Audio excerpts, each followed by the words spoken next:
Hello, good afternoon. How's everyone doing? Can you hear me? Yes. All right, hold on. I'm checking, letting people in. Here we go. Hi, Tammy. Hello. Edward. Hi, Anita. Hi, Marga. I'm going by the names that I see um on your Zoom, but I'm not 100% sure that sometimes people don't have their actual names on their Zoom. So let me check over here. Hold on, I'm looking at the roster, but my mouse is not collaborating. Here we go. All right. Put this over here so I can see it better. All right. Hi there. I was looking the other way, so I haven't really looked at you yet. Um, so welcome to Digital Design Techniques. As you saw from my email, it's just going to be a few of us at the beginning. And later when the people who've been in some of my classes, I teach a lot of different classes, they'll join us. So at first, I'm going to be just talking about things that have to do with Zoom and how I conduct the class. Okay. After that, we can begin talking about, well, what's this class all about and what am I going to do in it? But the first thing I wanted to do is introduce myself for a second. My name is Diana, and the reason I say Diana is because I'm from Argentina, so I say it in Spanish. Now, if you say it, whichever way you say it, Diana, Deanne, Diana, I'll still respond. But if you give it a try, say it in Spanish, that would be great. That's Diana. And sometimes, and I don't know, I haven't heard you speak yet. Sometimes people do better at learning in Spanish than in English, and if so, if you need an explanation in Spanish, I can do that. Um, and the third thing is, I'm from Argentina, and I know some of you probably are from other wonderful Latin American countries, and we're all in the World Cup. So I'm all excited because we're doing well, most of us. So anyway, and that's the soccer for those of you who speak American English and just say soccer. The rest of us, it's football. Muy bien. Um, I've had this morning in class, people were like asking me all about it. So it's still in my mind because in the morning I teach another class. So I thought I'd bring it up because the moment I say Argentina, people start asking me about soccer. And I'm like, well, I'm not a soccer expert, but it's happening. So anyway, um, welcome to class. I teach a whole bunch of classes. I've been teaching at school for, 20 years or so. When the class is in session in the spring and in the fall, I do many of my classes in person as well. In the summer, right now, I am teaching only online because next week I'm going to heading down to Argentina and visit my mom. So you're going to be seeing me in winter full of scarves and freezing teaching from her house. Um, but for now, I'm here in Santa Barbara still. And just letting you know that in case some of you want to take classes in person, that's the other two sessions. You can do that, and then we'll be in front of each other. What But now it's classes gonna do you teach? so I so many. But this summer I'm teaching a whole bunch of Photoshop, Illustrator, this one, Digital Design Techniques. I'm also teaching a lot of the Mac classes. So if you're a Mac user, I teach you how to use your Mac. There's like 5 different Mac classes, intro and level 1, level 2, photos, that kind of stuff. I'm a photographer. Many times I teach people how to use their handheld devices, how to do photography, how to work with Acrobat, Excel, PowerPoint. I mean, you name it, I probably teach it Great. during the Sounds rest good. of the year. But this summer, I'm just teaching the Mac classes and the Adobe classes. Okay. So it's just a bit more limited for just the summer months. Um, that's a little bit about me. I am also someone who teaches hands-on, and you're like, how can you be hands-on on Zoom? Yep. Uh, the way the classes work is I'll be sharing a screen, I'll be showing you how we do it, and at the same time, you'll have that app on your computer and you'll be working on it. And then I'll demo it, you'll do it. We'll say, okay, it worked, it didn't work. Give me a yes or a no. So when I say give me a yes or a no, I mean on Zoom, I need you to turn on the yes or no notification. So let me show you where that's at, and everyone, let's practice it. Head down to the buttons where you turn your sound on and off and that kind of stuff, and see if you can find one of those that says react and it has a heart on it. If you find it, click on that heart. And then you'll start seeing little Edward a couple times set up some hearts. You can send some rockets. Notice that a lot of the stuff comes and goes. After you're done with it, it disappears. Like Tammy just turned on a heart and it went away. Edward turned on a heart and it went away. The only ones that stay there are the yes and the no. And those are a little bit lower down. Yes would be the green check mark, and no is the red X. So see if you can find the green check mark and the red X. Anita, I haven't seen anything from you yet. So if you're able to answer yes or no, give me a yes. And this is what's up. When I have, 15, 20 people in the class, or 30 sometimes, the way I check in with everyone is, if it worked, give me a yes. If it didn't work, give me a no. And then you need to keep it on. So like Tammy, you just clicked on it again, so it turned off, and Anita hasn't turned it on again yet. And so what happens is when the class is up, anyone who's answered yes or no, if you answered yes, you're good. If you answered no, I'll say, okay, Edward, for example, how can I help? But if you turned it off, or if you didn't answer, I'm going to go, hey, Tammy, was it a yes or a no? Anita, is that working or not working? So not answering just makes me have to call on you and ask you, right? So then that actually slows the class down. So whenever I say, give me a yes or a no, just give me a yes or a no. Yes means it's all working. Everything is good. Thank you. I don't need help. No means anything other than that it's good. Like you need help, it's not working, you can't find the button, you don't understand where to find it. Whatever is negative, you give me a no, and then I'll say, okay, Tammy, okay, Marga, can you please help me?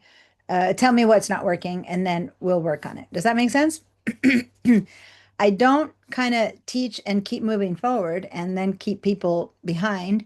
I teach making sure that everyone got it and then we keep going. So everyone moves forward with the class. So I'm not going to just ignore that you didn't get it. I will help you figure it out. Okay. So it's important that everyone say yes, no, when I ask about yes or no.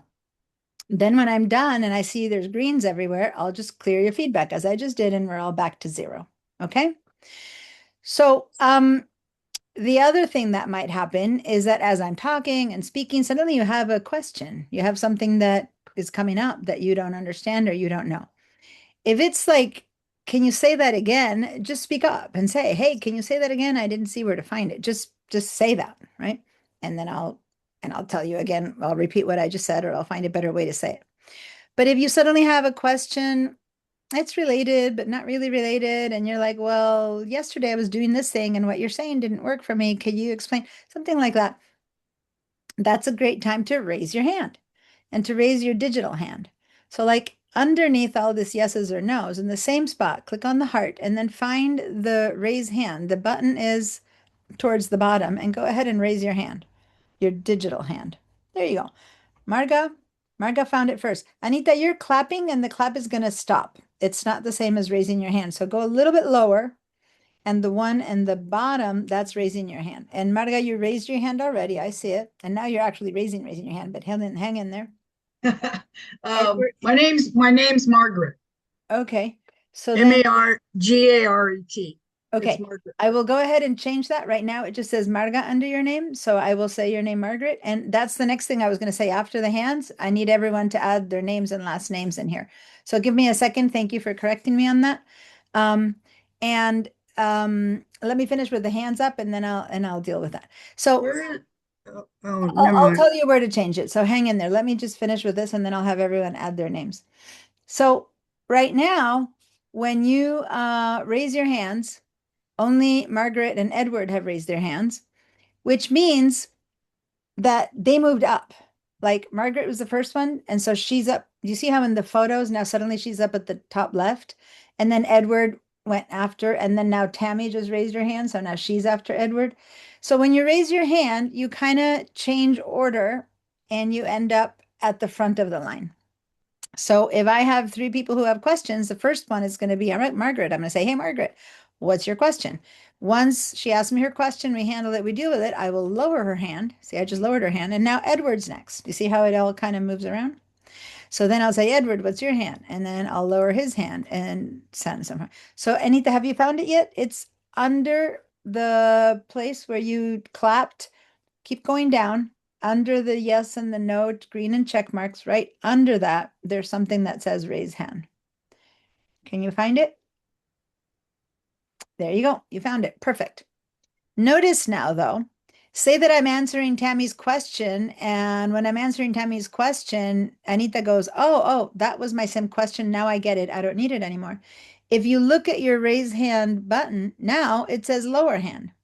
So you can lower your own hands if by now the question has been answered, or you can raise it again if you have another question. Does that make sense?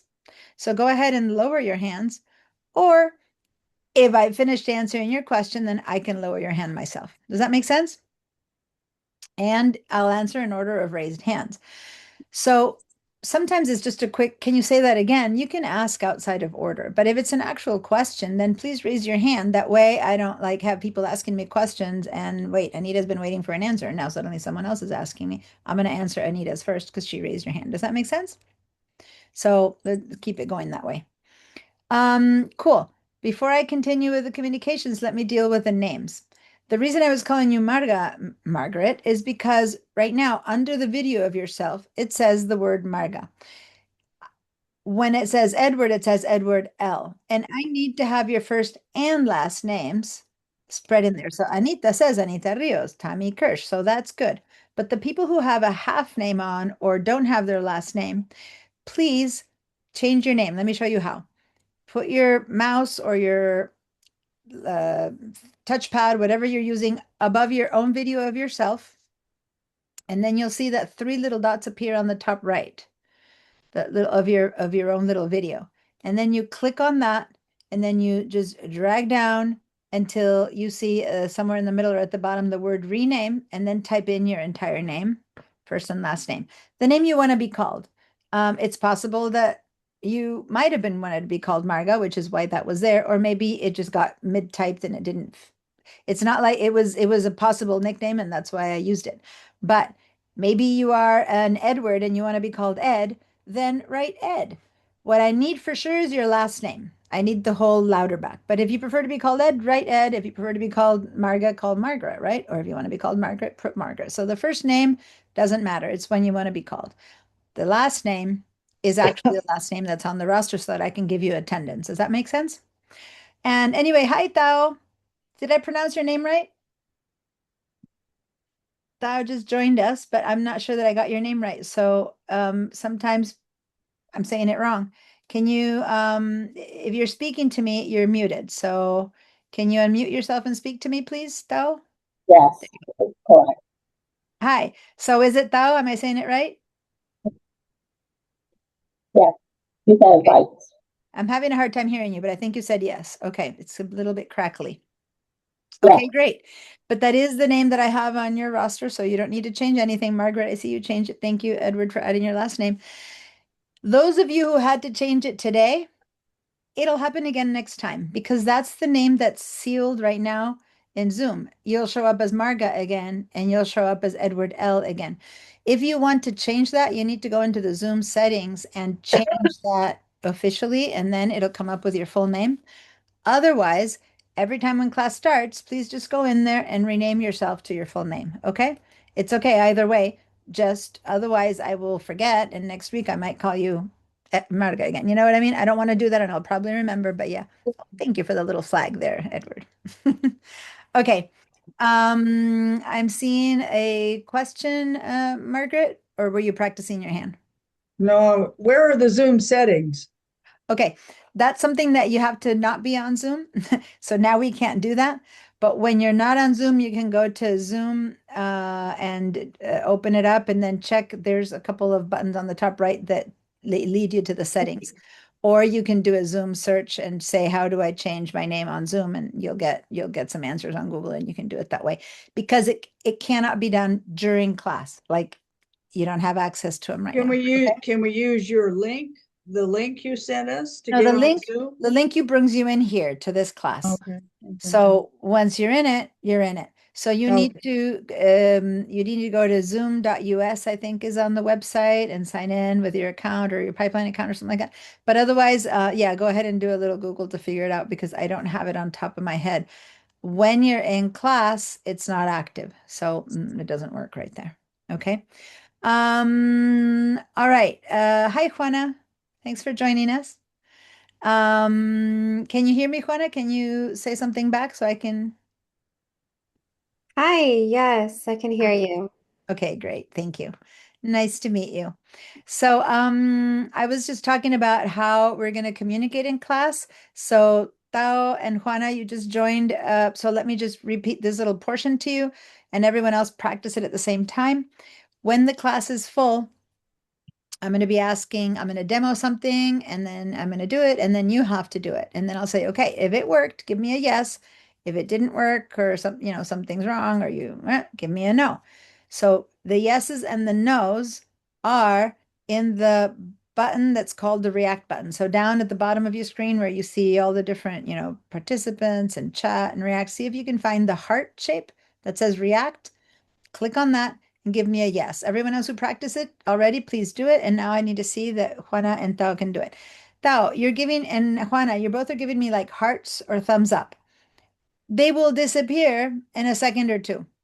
And that's why those don't work. It's fun if I'm saying something that you agree with or that you want to laugh, to send me a little laughing smile. But it's a little bit lower, same spot, but a little bit lower. You'll see a green check mark. That's the yes. Or you'll see a red X. That's the no. Can you find them there, Juana? Please give me a yes if you found it. Good. So when I am in the middle of asking something and I say, okay, I want to move fast and I'm going to do this. And if it's working for you, give me a yes. When I get yeses everywhere, I'll clear your feedback, which I just did, and I'll do something else. Okay, give me a yes again. So you just give me a yes, or you stop and say, no, not working for me. If you give me a no, then I'll say, okay, Tao, okay, Anita, whoever said no, how can I help? This isn't working. Okay, let's do this, let's do that. And then you'll give me a yes, and then we'll move on. Okay? So that's how I want everyone to always answer yes or no.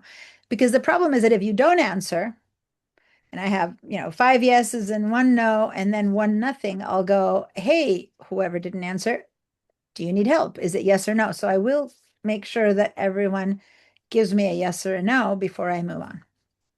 Okay, and then the other one I mentioned was the hand. Same place, under the yes and no, one thing under, you'll see the raise hand. Go ahead and everyone practice raising your hand one more time. And once you raise your hand, Anita, that's a clap. So if you have a question and you clap, the clap will disappear, and then I'll never know you had a question. And also, you're not moving up on the list. But if you raise your hand, you move up, and now you're in second place, third place, fourth place. Can you find the hand? It's in the bottom, under the yes and the no. There you go. You raised your hand. Perfect. So there's a difference. The clap disappears, and Anita had a question, and I never noticed it. The hand up, I will see, because you'll move up. Okay. So that makes a difference. Okay. I'm going to clear your feedback now. Good.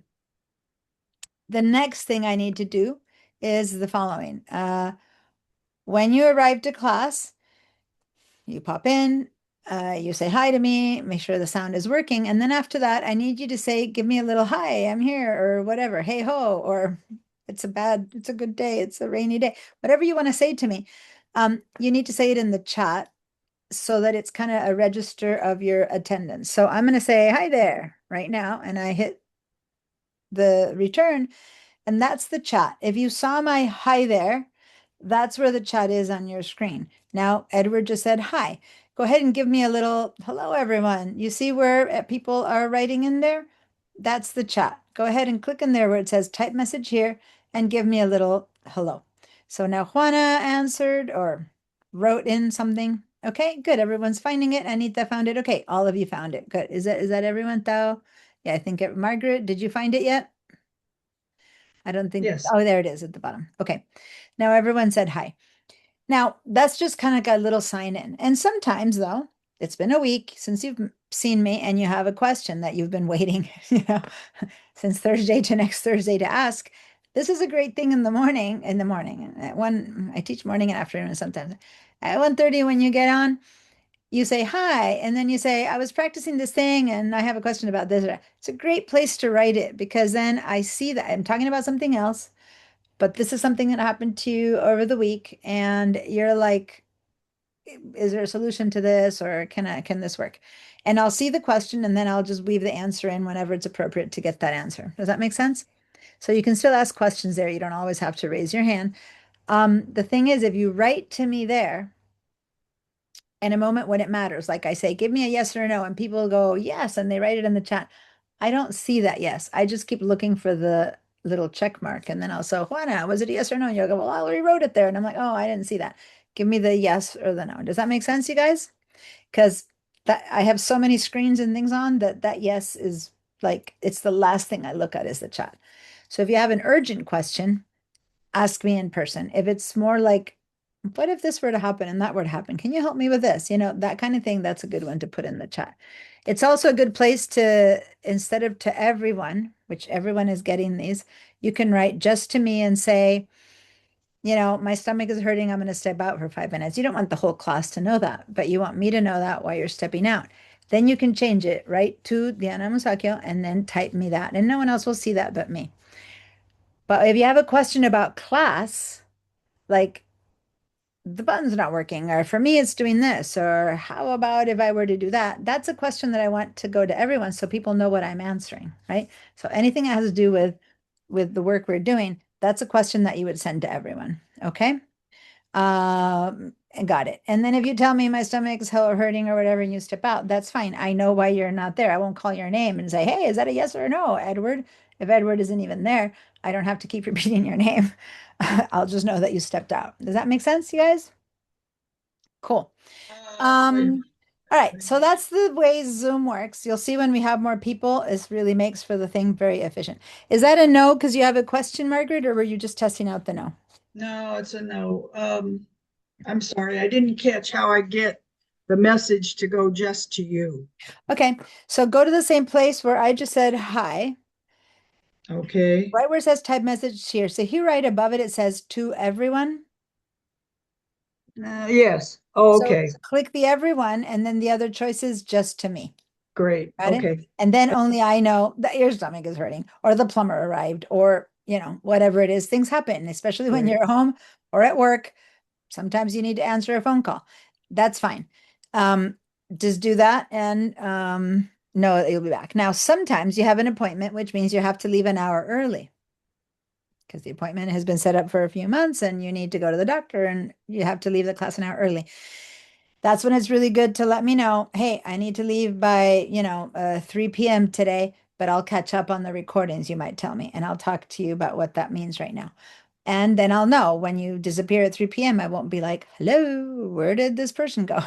I'll just know that you were stepping out. So just, let me know that you won't be here at that time. You can also send me an email and tell me you'll be gone by 3 p.m. And then hopefully it'll trigger my memory when I don't see your face anymore. Oh, that's true. She had an appointment. That's why she left. But it's better if I have some kind of message here reminding me that you are going to be late or you're going to have to leave early or something like that. Otherwise, I'm pining like, what happened? Did I say something? Why did you leave? All right. All right. So that's it for communications.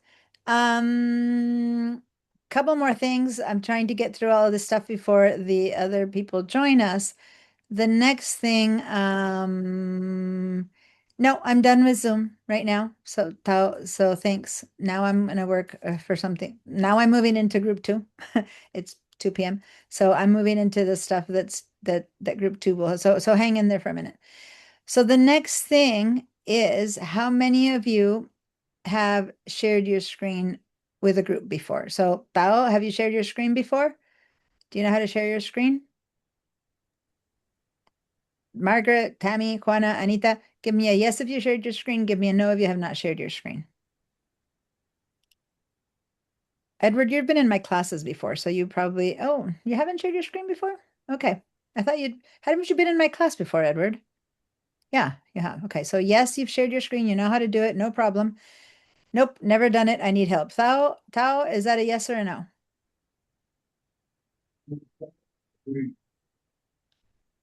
Okay, so this is what happens when someone doesn't answer. Then I'm kind of keep asking, and that slows down the class more than if you go find the yes or the no. Tao, you might have stepped out since you wrote that you were stepping out, but now I want you to be here. So if you can hear me, can you unmute yourself and talk to me? Okay. Sorry, my computer just crashing. That's why. Can you My- say that again? Your My, what? my computer keep crashing. Oh, your computer's crashing. Yeah, sorry I'm to gonna hear that. restart my computer and then I'll Okay, come back. restart your computer and then join Yeah. us again. And here's the thing. If you haven't shared your screen, when you rejoin us, I need you to practice. I'm going to show Margaret now and everyone who hasn't done it how to do that. So I need to know whether you know how to share your screen. This is important, you guys. Go ahead and restart. Do whatever you need to do, Tao. But usually a restart doesn't help Zoom. But give it a try. Here's what's up. I told you it's a hands-on class and you'll be having your apps open. You'll have Photoshop, Illustrator. We'll talk about those in a minute. We have your apps open. And then you'll say, no, that didn't work for me. And I'll say, okay, what's happening? And you'll try to explain it. And sometimes you can explain it and I'll return the answer and it'll be fine. But other times you'll try to explain it. But have you ever noticed that sometimes you don't know what's happening because otherwise you wouldn't be in class? A Something's lot. happening, yeah? So how can you even explain what's happening? So then I'll say, okay, in a sentence or two, we haven't figured it out. So now I'll say, okay, share your screen. And then you'll share your screen. I'll see it. And it's equivalent to me in a classroom. Just I'll walk behind you, I'll look at your screen and I'll go, oh, that's what you need to do, and you'll move on. I'll fix it. I'll show you how to handle it. Many times it's a great example everyone else gets to see and everyone else learns from that. And then we stop your share and we move on. It's the fastest way to conduct class is to share your screen. If I have decided that I need to see your screen, at that point, just proceed to share your screen. We look at it, we fix it, we move on. Stop sharing your screen and we move on, okay? So sharing your screen is a big part of it. If you said yes, you know how to share your screen, then you're welcome to go and take a little turn around the house for like 5 minutes and come back. Because now I'm going to help Margaret and I believe Anita or Tao, who hasn't answered yet, how to share their screens. Okay, so I'm going to do that for the next 3 to 5 minutes. If it's only 2 of you guys, it'll be fast. Anita, sí, por supuesto, puedes preguntar en castellano, en español. Okay, so it's good to know if you need, in this case, if I ask you something and I can see you're not understanding it, please tell me to do it in Spanish, like Anita just said. So sí, por supuesto, si yo digo algo y no me entendés, por favor, pregúntamelo en español o pedime que lo repita porque ningún problema. Okay, so, Anita, ¿alguna vez has tenido que mostrar tu pantalla en Zoom? Sí, okay.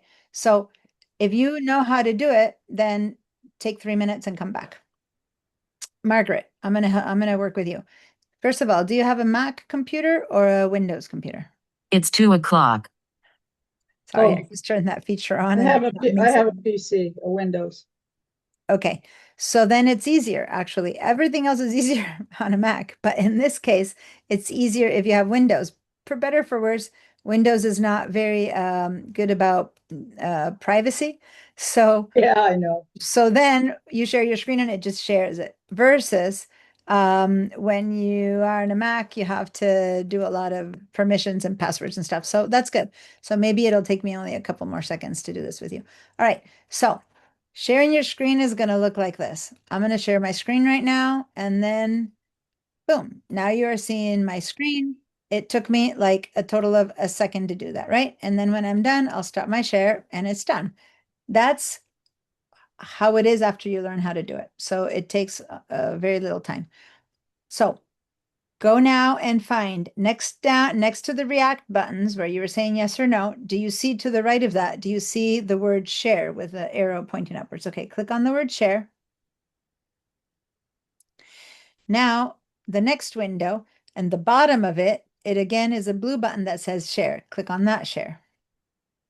And there you go. I'm seeing your screen. On a Mac, I would have had to have you do a few more privacy things, but on a PC, it's really quick. Now, let me first say that you don't need this window anymore. So this is also how I'm going to use this. I'm going to put, you don't need this open anymore. So go over here to where you see that little X and close that window. And click on that little X on top. And yeah, there we go. We don't need that anymore. And then we don't really need this anymore either. So you can close this for now. I mean, not that this is just your email. You're already in class. Good. So this is good because now I can see your screen. Okay. And now this is where you will open up your applications. And then if you have issues, I'll do exactly what I just did, which is with words and with a marker, I'll point to where you need to go to fix it. And then we'll move on. Okay. Sounds good to me. All right. Anita, do you want to try that out? ¿Quieres probarlo? Okay. Yep. So ves la palabra share and share. Good job. Okay, perfect. And now I stop the share and good. On the PCs, it's easier. And you both have PCs. On the Mac, you have to set it up to work, but everyone else said they have it. So that's good. Tao, do you know how to share your screen now that you're back with us?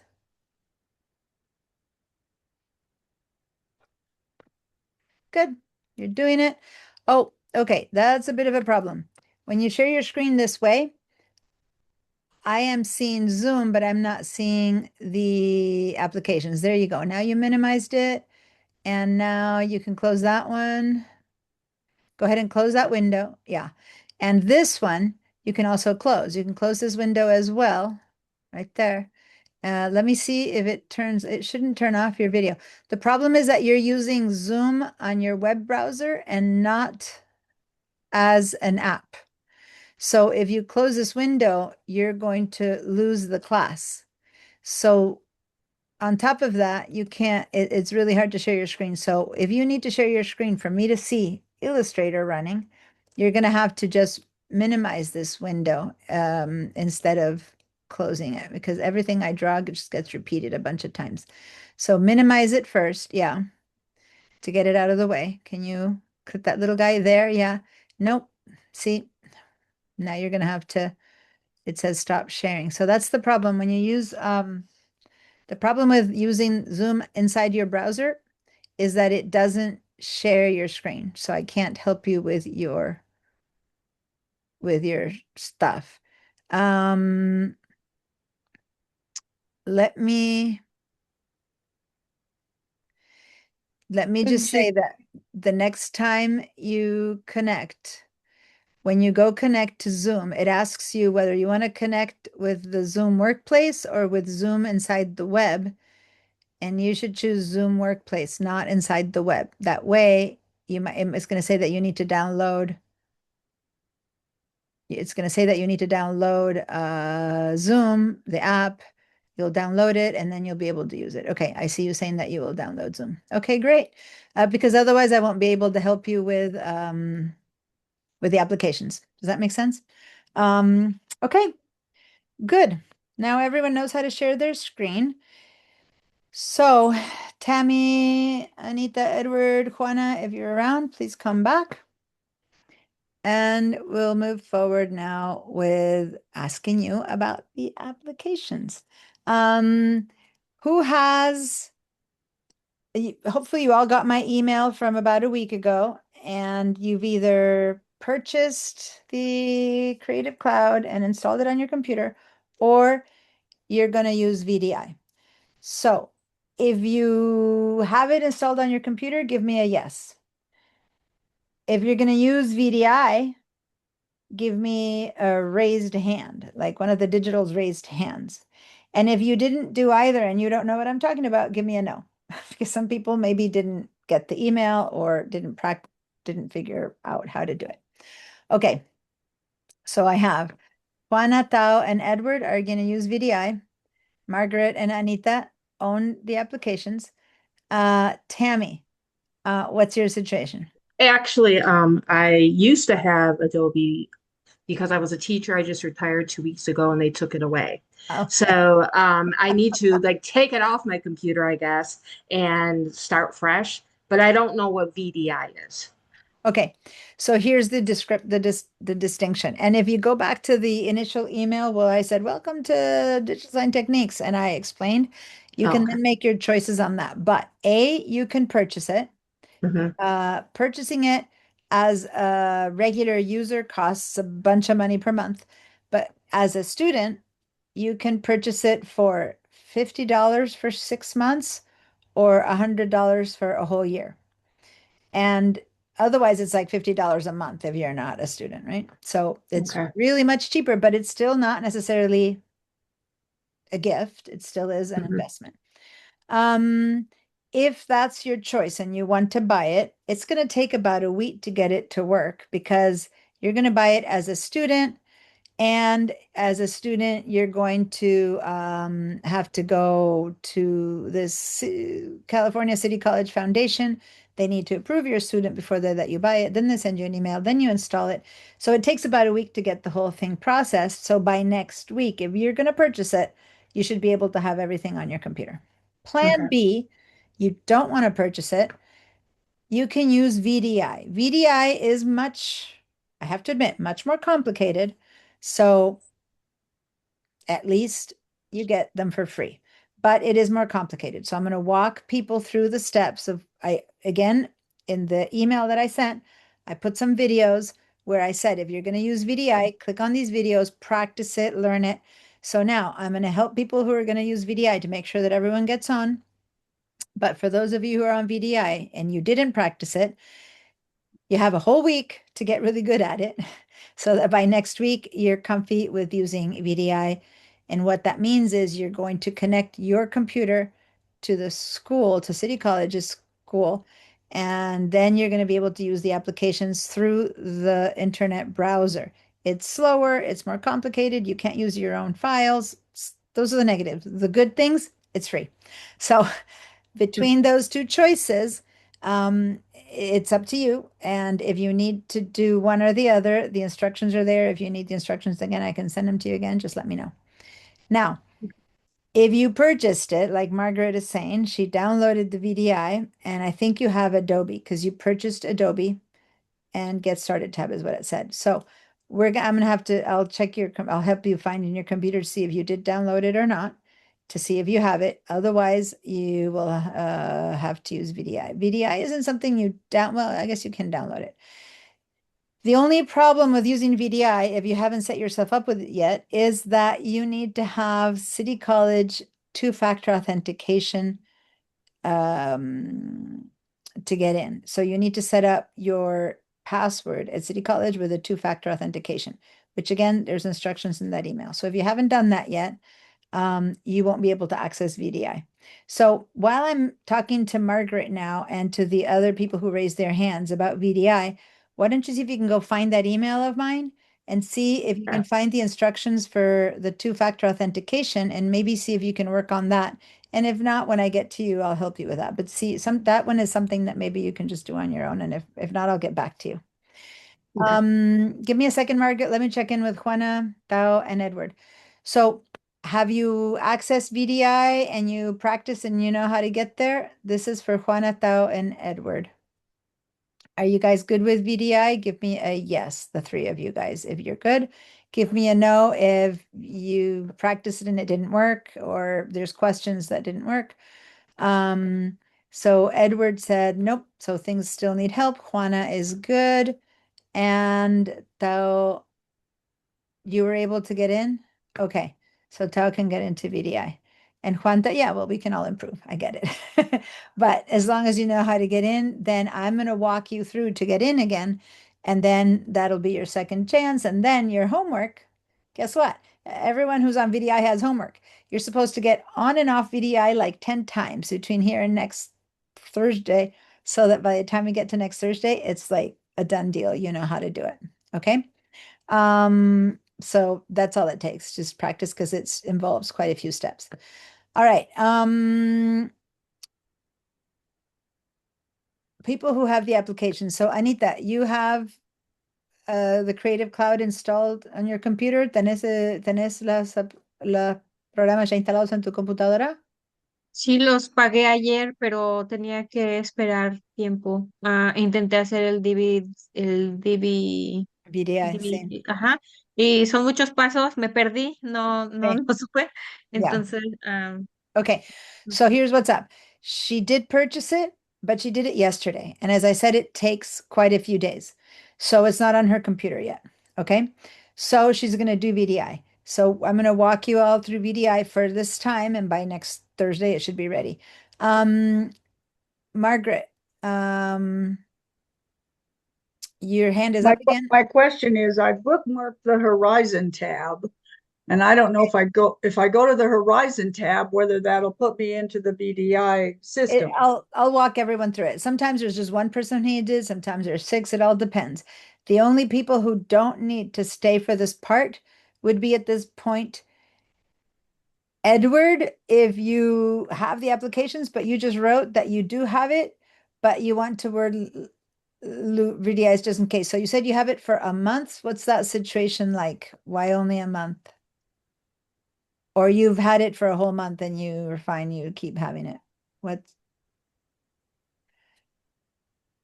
Oh, it's about to run out in a month. Your year is going to run out in a month. Okay.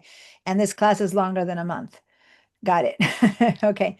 All right. Now, there's only a problem with what you're doing, Edward, is that you're writing just to me. So I'm speaking and it's like a one-sided conversation and people don't know what we're saying because you're writing it just to me. So when you're going to write instead of answer verbally, then write it to everyone so they know what you're saying. Does that make sense? So basically, he has a year subscription from 11 months ago and he has only 1 month left. So he wants to learn how to sign into VDI so later he can keep doing it on VDI. Okay, so that means that pretty much all of us are going to have to be using VDI right now. Okay, so I'm going to clear all your answers and we're going to work on VDI. Here's the sticking point. It's what I told Tammy. You need to have two-factor authentication in order to get to access VDI. If you know that you have two-factor authentication and you set it up, give me a yes. If you have no idea what I'm talking about, or you know that you need to do it, give me a no. So, Anita, para poder usar VDI hay que hay que tener el City College, hay que tener una segundo nivel de seguridad donde te mandan un código a tu teléfono. ¿Eso lo has armado ya? ayer, ujú. Okay, so decime que yes. Okay, so give me a yes, everyone who did that. Tammy, you're working on it, I think. I see you busily working on it. Tao, Anita, ese thumbs up se va a ir. Fíjate si me das un yes. Okay. Y Tao, do you have a two-factor authentication set up or you don't know what I'm talking about? Give me a yes or a no. I did. It's a I- yes? Okay, give me a yes.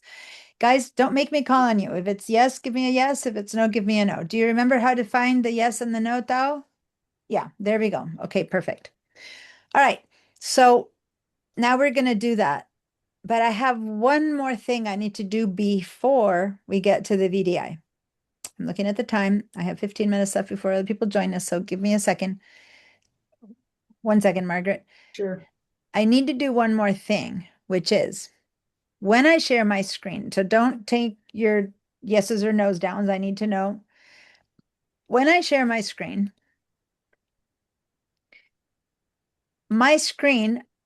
for the most part, tends to take over other people's screens, right? So like it just is filling your screen. Actually, I'm going to have to clear your feedback. Okay. So has my screen filled your screen? Do you see your own screen behind it? Then if it's filled your screen and you don't see your own screens, give me a yes. If you still see your own screen behind it and you can run other applications behind it, then give me a no. Entonces, Anita, cuando yo muestro mi pantalla, ¿vos podés ver tu pantalla también o se acaba de llenar mi pantalla con mis cosas? No, Si se llenó mi pantalla, solo decime su yeah. pantalla, Give me solo a la pantalla. Okay. All right. So if my screen filled yours up, how can you work on your own applications? You can't because I'm taking over, right? So the first thing you need to do is hit the escape key. The escape key on your keyboard is the top left key. El teclado escape para escaparse es arriba a la izquierda. Hit the escape key. Okay.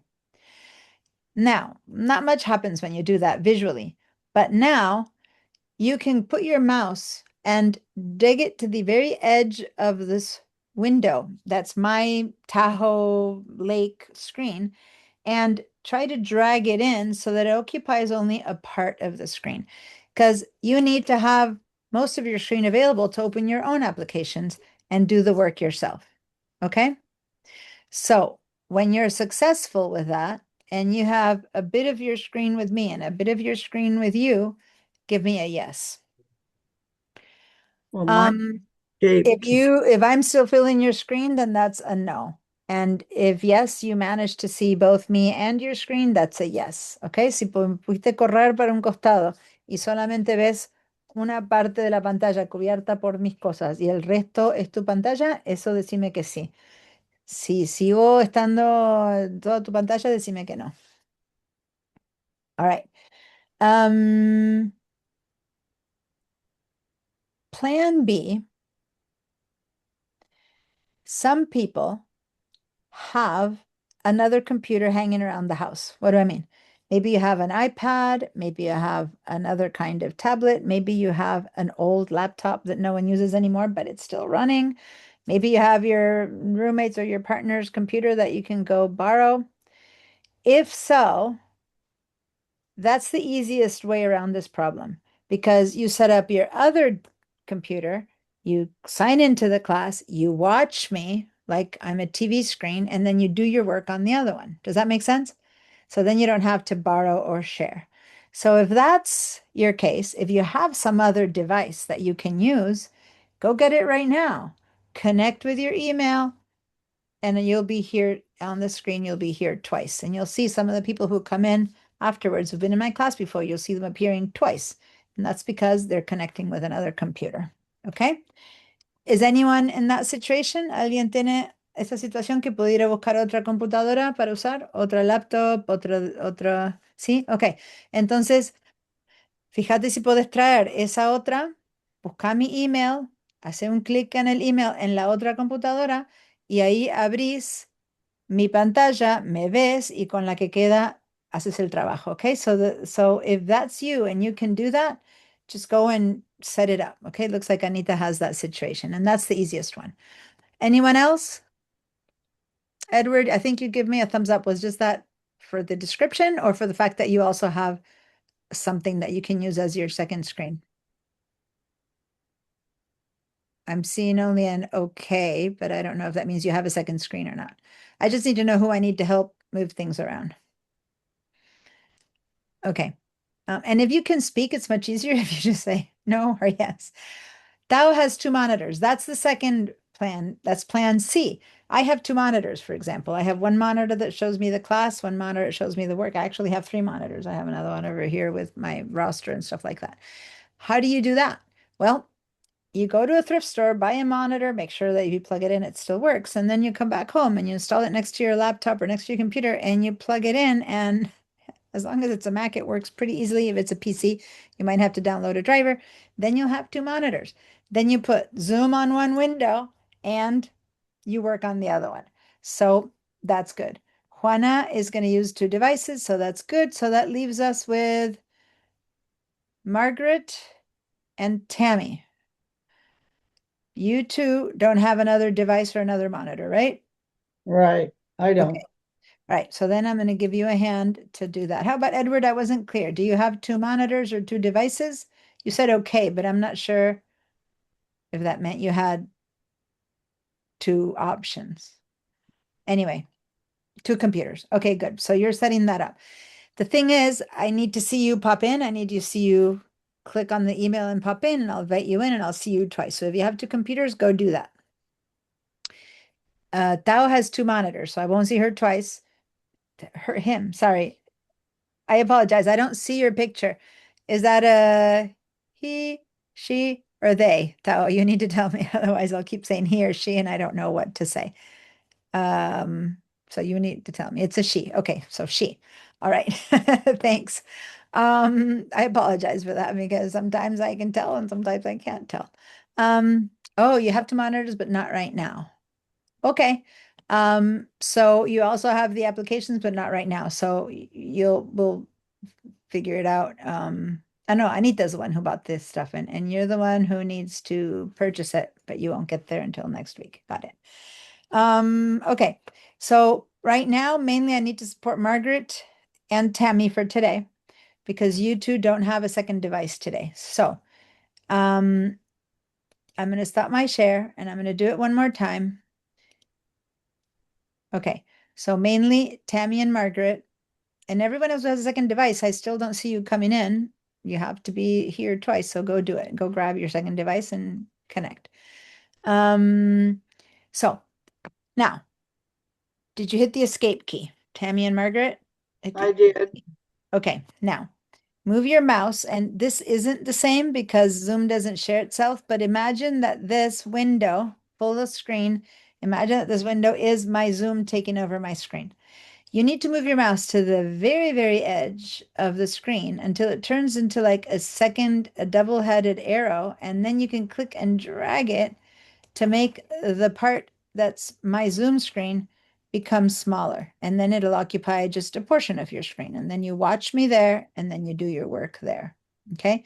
And I'll then, try it again. I tried it twice and it didn't work. So yeah, this is actually the technically the hardest part of the class. Let me explain why. I cannot share my screen with you. And if you share your screen for me to help you, I do not see your Zoom. So this is the only part that we need to talk it through and hope to make it work.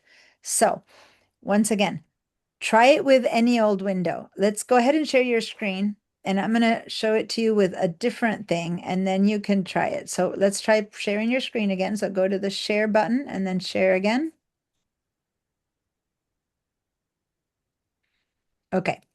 So now, right now, you don't have anything else filling your screen, but I know you have Zoom somewhere. But see, Zoom doesn't share itself, so I don't know where you have your Zoom. So can you point with your mouse a little bit to where you have your Zoom? Is it kind of here on the right side-ish where you have your Zoom? yes, Kind of like here-ish or so? yes, it's Where- a vertical. It's Yeah. a vertical. Yeah. Okay. So that's about the part that concern. Now, let's open a window, any window. Go ahead and open maybe your File Explorer right there. Yeah. And have you ever tried to make this window bigger or smaller? Like put your mouse here on the very far edge. Yeah, I can do that. But the problem, yeah, move it back in. Did you just double click it? Yeah, move it open and close it. Now try to take it to the farthest edge, although you have Zoom in the way. That's the double-headed area that you need to find. But it's harder to find it when it's as big as the screen edge is. You know what I mean?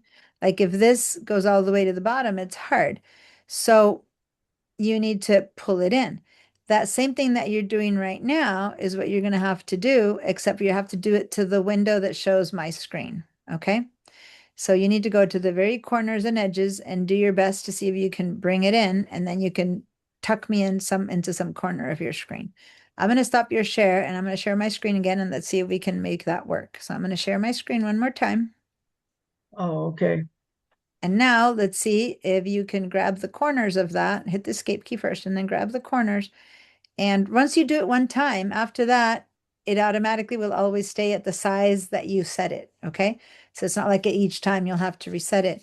Rather, once you make it smaller, when I share my screen, it'll always stay in that smaller size. Okay. I'm not getting the little, whatever it was the little arrow to The bring double-headed it. arrow.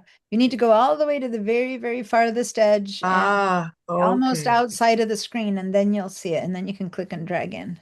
Got it. Okay, It got it. work? Okay, Yes. cool. Great. All right. How about you, Tammy? Recording in progress. Okay. I forgot to mention, when you have two devices, sound becomes a problem.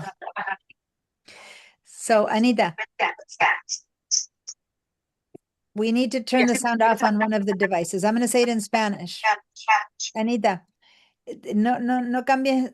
Proba primero, a ver Habla, decía algo. Bueno, Okay. Stop. So, we need to do something else. Anita, hay que hacer otra cosa. Primero y principal, prende el sonido del iPad. Perfecto, déjalo ahí. Ahora, venite a la computadora. Andate abajo donde dice audio, abajo a la izquierda donde dice audio. No alcanza con apagarte el sonido, sino al lado del audio hay una pequeña flechita. Apretá esa pequeña flechita, ya saber que ahí abajo dice Audio Settings, la de más abajo, y arriba dice Leave Computer Audio. Hace Leave Computer Audio. Y la computadora no va a tener sonido, y entonces cuando hables, va el sonido a pasar por iPad. A ver, decime algo, a ver si se arregló. ¿en Ahí cuál? funciona, ahí ¿Sí? funciona. Sí, Ok, ahí te oigo y no hay repetición. ok. Hi, Nick. How are you? Thanks for joining us. We are working on the fact that just about everyone you see here is going to be on VDI today. So anyone who is supposed to join us at 2:30, I still need to run through VDI for people. Let me see. Edward is asking if someone uses VDI, is it easier for you to screen share since it's on your system? No, VDI or not VDI, it's exactly as easy or as complicated. It makes no difference. Okay. So Nick has been in my classes before, which is why he's showing up now at 2:30, but I'm not completely done with VDI. And a lot of the other people are going to show up right now, and they're beginning to show up as we speak. So I'm going to ask them all to return a little bit later while I walk you guys through VDI. Okay. So, hi, Bob. Hey, you're still standing. Very impressive. I'm still what? Standing, Oh, yeah, I am. still talking, still smile on your face. Unbelievable. I've been teaching all morning and he was in my morning class and that's why he's saying that. But yeah. Okay. So hi, whoever's name is Letik. Someone just showed up as Letik. Who's that? Does anyone know? Is it one of your second devices or and here comes Marisa. Okay. Oh, whoever was Letik left. Did someone connect and leave again with their second device? Hi, Marisa. Hi, good afternoon. Good afternoon. Here, someone is being let in right now by me, and it says Letik, like it could be short for Leticia or who is Letik? Sorry, yes, it's my Oh, second it's your device. second device. Okay, great. Thank you. Good. I just needed to know, and then I'll just change your name on that one, and I'm gonna say Juana Delgado second. There we go. So it's your second device. Okay, great. Okay, so this is for Bob, Marisa, and Nick.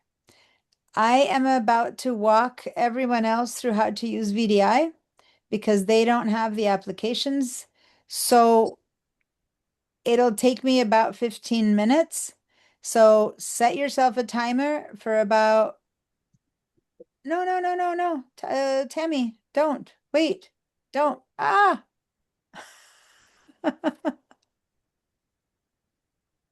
Oh God, Tammy, that's not good. Okay. It's all right. So everyone else come back in about 15 minutes, okay? The ones who don't need VDI, and then we'll start with the class. Ah, yes, you can leave me in the background, no problem. Nick, you don't have to be worrying about connecting or disconnecting. I'm just saying if you want to walk away and do something or work like you're doing, just do that. But I want to get Tammy back. Why did Tammy? Ah, okay. Hi, Jimmy. Hi, How are Dana. you? All right, so Jimmy, good news. We're done with all the stuff that took a long time yesterday, except for I have about 5 people who need VDI, who I need to help get onto VDI. So what I just did is for the people who don't need it, and you don't need it, I just told them to come back in 15 minutes. Okay? So go ahead and be back in 15. Sounds good. Thank you. All right, good. All right, so I want to email Tammy. Why did she? Uh, this is what is the problem. Some people think that because they don't know what they're doing that they need to leave, and I'm gonna help you with it, right? So I think she was having an issue with that. Give me a second. I'm gonna email her and hope she sees the email and that she joins us again. I'm gonna get a drink of water.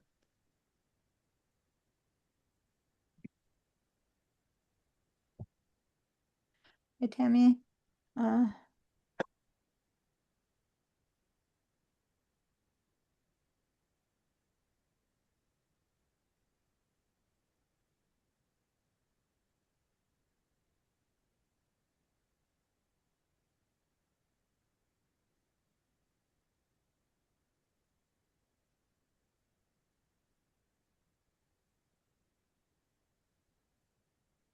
Okay, so I just wrote to her saying, please come back.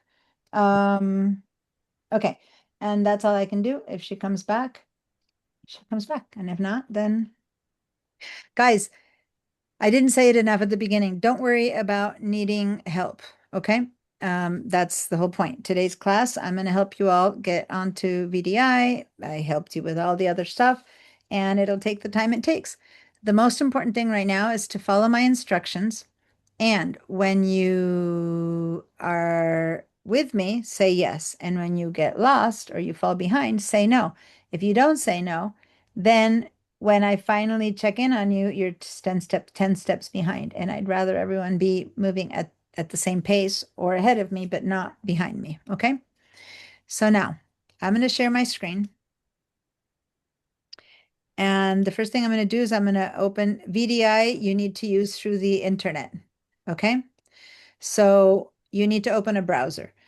Ideally, you'll use Chrome or Firefox. I love Safari and we use it for almost anything, but it isn't sometimes the best one for VDI because most people are accustomed to using Chrome. So I'm going to go ahead and demo this part using Chrome, which is again, or Firefox here, which is not my daily use browser.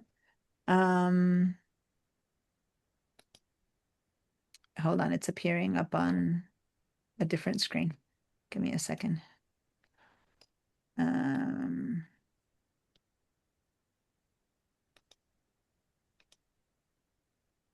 Okay.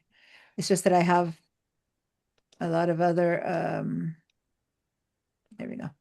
I have a lot of other browsers. So Firefox is giving me, I haven't, you know what? I might have to do it on Safari. I haven't used Firefox for a few months because I haven't used this computer for a few months and it's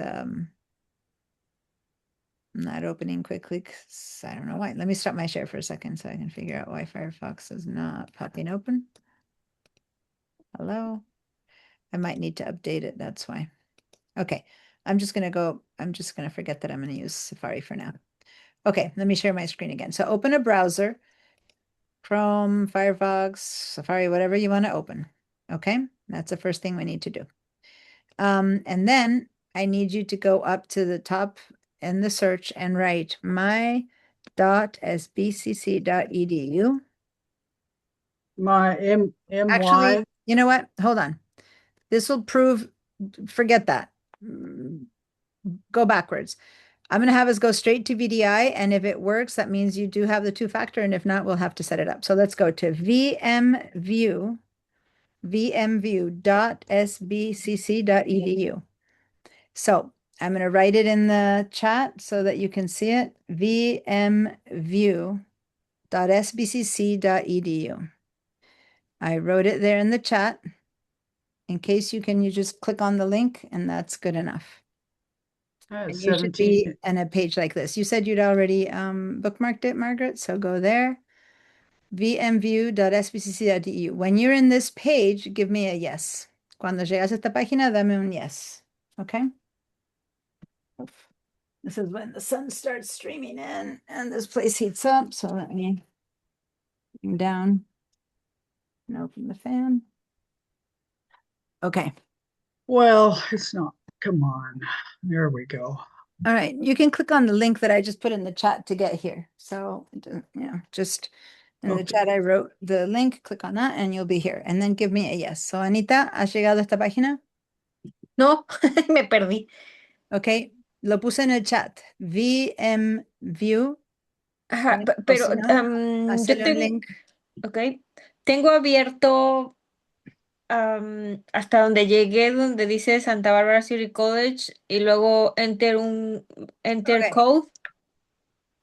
Right now, I just need you to come here. If you're somewhere else, Margaret, you're saying into Horizon. I just want to make sure you're here. That's all. I'm not wanting you to move forward yet. Did you see this page, Margaret, or did you? Yeah, ¿Has visto esta well, página? no, it takes me directly to Horizon. That's the problem I had before. But this is Horizon.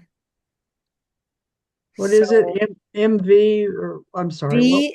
VM View, and I'm going to not leave it at that, but add .sbcc.edu and just click on the link. See how I just put a link in the chat where I normally said hi? Just click on that one. It'll take you to the right spot. vmview.sbcc.edu. Okay. Well, it went to the one you're showing and then it went over to Horizon. So Okay, to so to then the I'm gonna, to the I'll have student you, the student desktop was okay. available.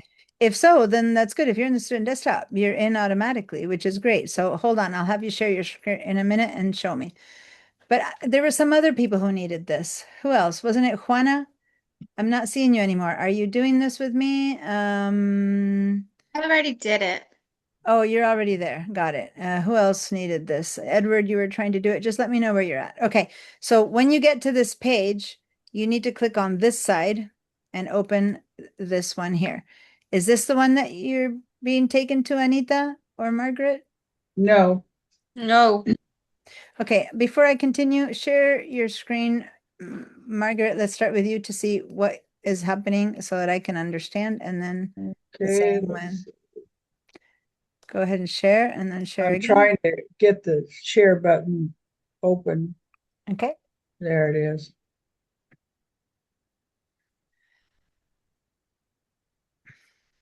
Okay, so you're already in the student desktop. That's really good news. Go ahead and click on student desktop and then hopefully that'll work and you're ready to go. Say okay to that. Say okay to the next one. And then say okay to that one. And now it'll take a little while and you'll get you there. Just wait it out for about a minute and and the windows will pop in. I'm going to stop your share. Anita, can you share your screen to see where you are? Yeah. In my page. I Okay, go lost. down to share, anda de vuelta abajo a la palabra share, que está al lado del corazón, Ujú. y hace un clic una vez y otra vez, ok. Ok, so vamos a hacer lo siguiente. Aquí mismo, ok, mete tu cursor acá y ahora escribí, borra todo eso, borra todo eso, no hace falta nada de todo eso, y escribí V corta, M. Ahí, esa. Ahora hace el return en tu shift, enter en tu keyboard. Ahí está. Ok. Ok. Ahora aprieta ahí de este lado. Ok. Muy bien. Esto es lo que, no sé si vos lo tenés armado. ¿Tenés ya escrito, ya hiciste, estás recibiendo un código en tu teléfono? Porque this is the part that you needed to work. If you didn't do this, we need to do this first. Okay. Volvete al, a ver, ¿cómo llegamos al, give me a second. I need to get you a link to set up your authentication code.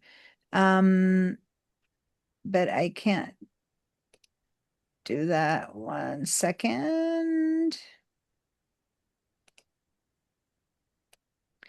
No puedes entrar al VDI sin un código que tenés que recibir. Entonces quiero,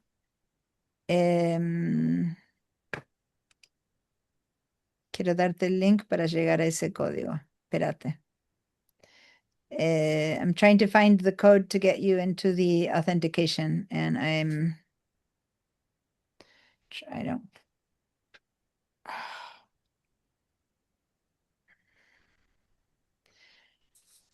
It's in the email that I sent you. I have so many things arriving that I don't have it on top of me.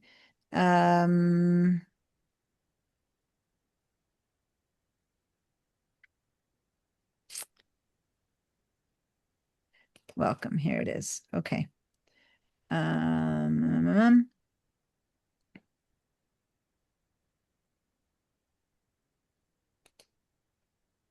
Estoy buscando un link. Okay. So.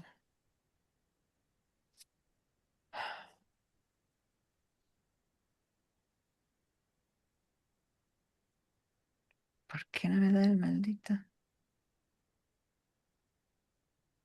Quiero llegar a esta página y no sé cómo llegar a esta página.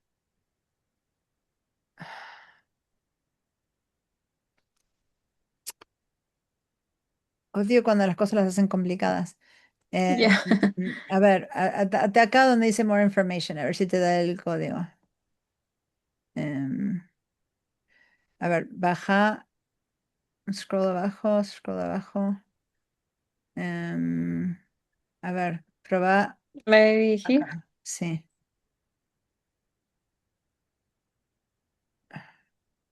Lo que pasa es que cambiaron todo el proceso. Sí. No, a ver, baja un poco más. A ver si te dice. No, baja. ¡Ah!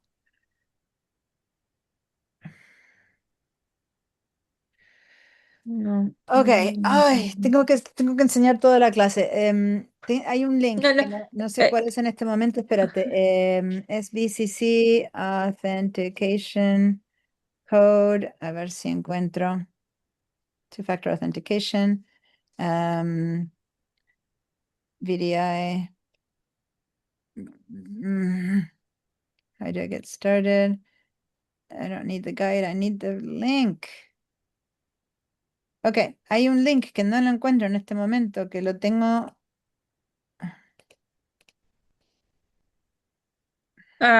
Si gustas, sigue la clase y yo me regreso a los pasos de ayer y lo busco, porque sí me acuerdo que me salió Porque al haber Ujú, llegado a esa página, lo que te hace ujú, falta ahora es el código. Y si no te llegó a tu teléfono o a tu email un código, significa que todavía no lo has armado, ¿ok? Entonces tenés ajá. que armarlo. Si sí te llegó, Sí, ok, entonces deberías sí, fijarte o en el mail o en el teléfono y poner ahí un código. ok, déjame buscarlo y si quieres sigue Okay. la clase, ¿ok? All right. Okay, guys, Ajá. sorry. I have mm, the two-factor authentication code has a link, but since they changed the sign up, we're just changing it right now.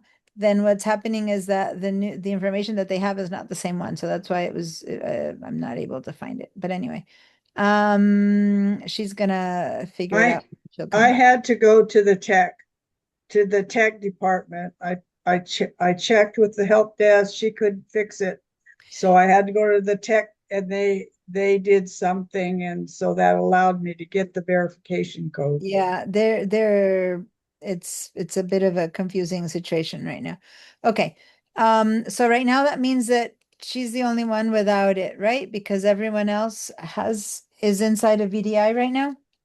If so, then we can start. See, I'm getting a verification code right now, and I need to open it up and type it in so I can get in. So I'm having to do it myself. And okay, all right. So is everyone back? I asked for 15 minutes, and I think it's been 15. Bob, Juana, Tao, Jimmy, if you're back, everyone come on back. Margaret's on VDI. Anita's trying to figure out her code, and everyone else is in. Juan is in. Everyone's in. Okay, Bob, come on back if you're hearing me somewhere. All right. Cool. I apologize for that, but the registration system has just changed, and it used to be really easy to figure out how to get people the authentication code, and now it's not so easy, and I need to call tech support and ask them to show me how to do it again because it's changed. It's not where it should be, so it took me longer than I needed. But if you're on VDI, and sí, Anita? Puedes accesar a mi página. Es que hay un donde dice Verify Academic Status VPN, pero I don't know is this code. Copy 6 dígitos en token. But I don't know. Esa no es la zona donde tenés que estar. No, okay. ¿Sabes Sorry. qué? Cualquier cosa, si no, lo que tenés que hacer, okay, what I'm saying is that she needs to go to tech support. If you can't figure it out now, si no puedes hacer en este momento, andate a mi mail, llama a tech support y decirles que te ayuden a encontrar el código para que puedas entrar al VDI, ¿ok? Okay, Y perfect. luego Yeah. venite de vuelta a la clase, ¿ok? Porque Okay, thank you. tengo que seguir con la clase y ya ni... Yes. Yes, yes. Okay, all right. I get it. All right, guys. So back to the application. So now, other than Anita, everyone else has their applications running, or you're on VDI. All right. VDI users, if for 15 minutes you don't, or I think it's even 10 minutes, if you don't keep it active, like you're in the student desktop right now, Margaret, if you're not active, or click on something so that it stays on, otherwise it's going to sign you out. Okay. So now and then click on something. Yes, Margaret? I did, but I lost you. The shares. That's I fine. lost What I mean is all the sign up that you did will kind of will sign you out if you don't keep it live. So every few minutes, just click on something is all I'm saying to keep it live. Okay. When you say you lost me, you don't see me talking with you anymore. You don't see any Zoom at all anymore. No, and I don't, it's not even at the bottom. That's the thing. It's All like, right.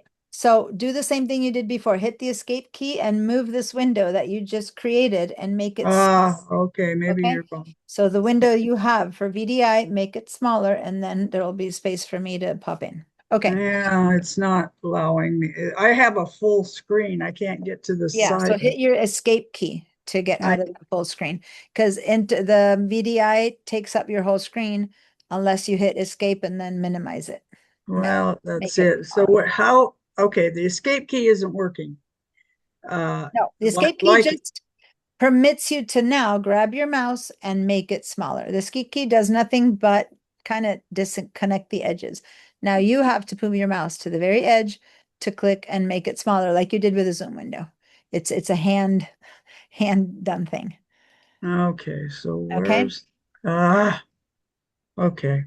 It's, I'll- well, I'll let you try to figure that out. there's for an now. X at the top.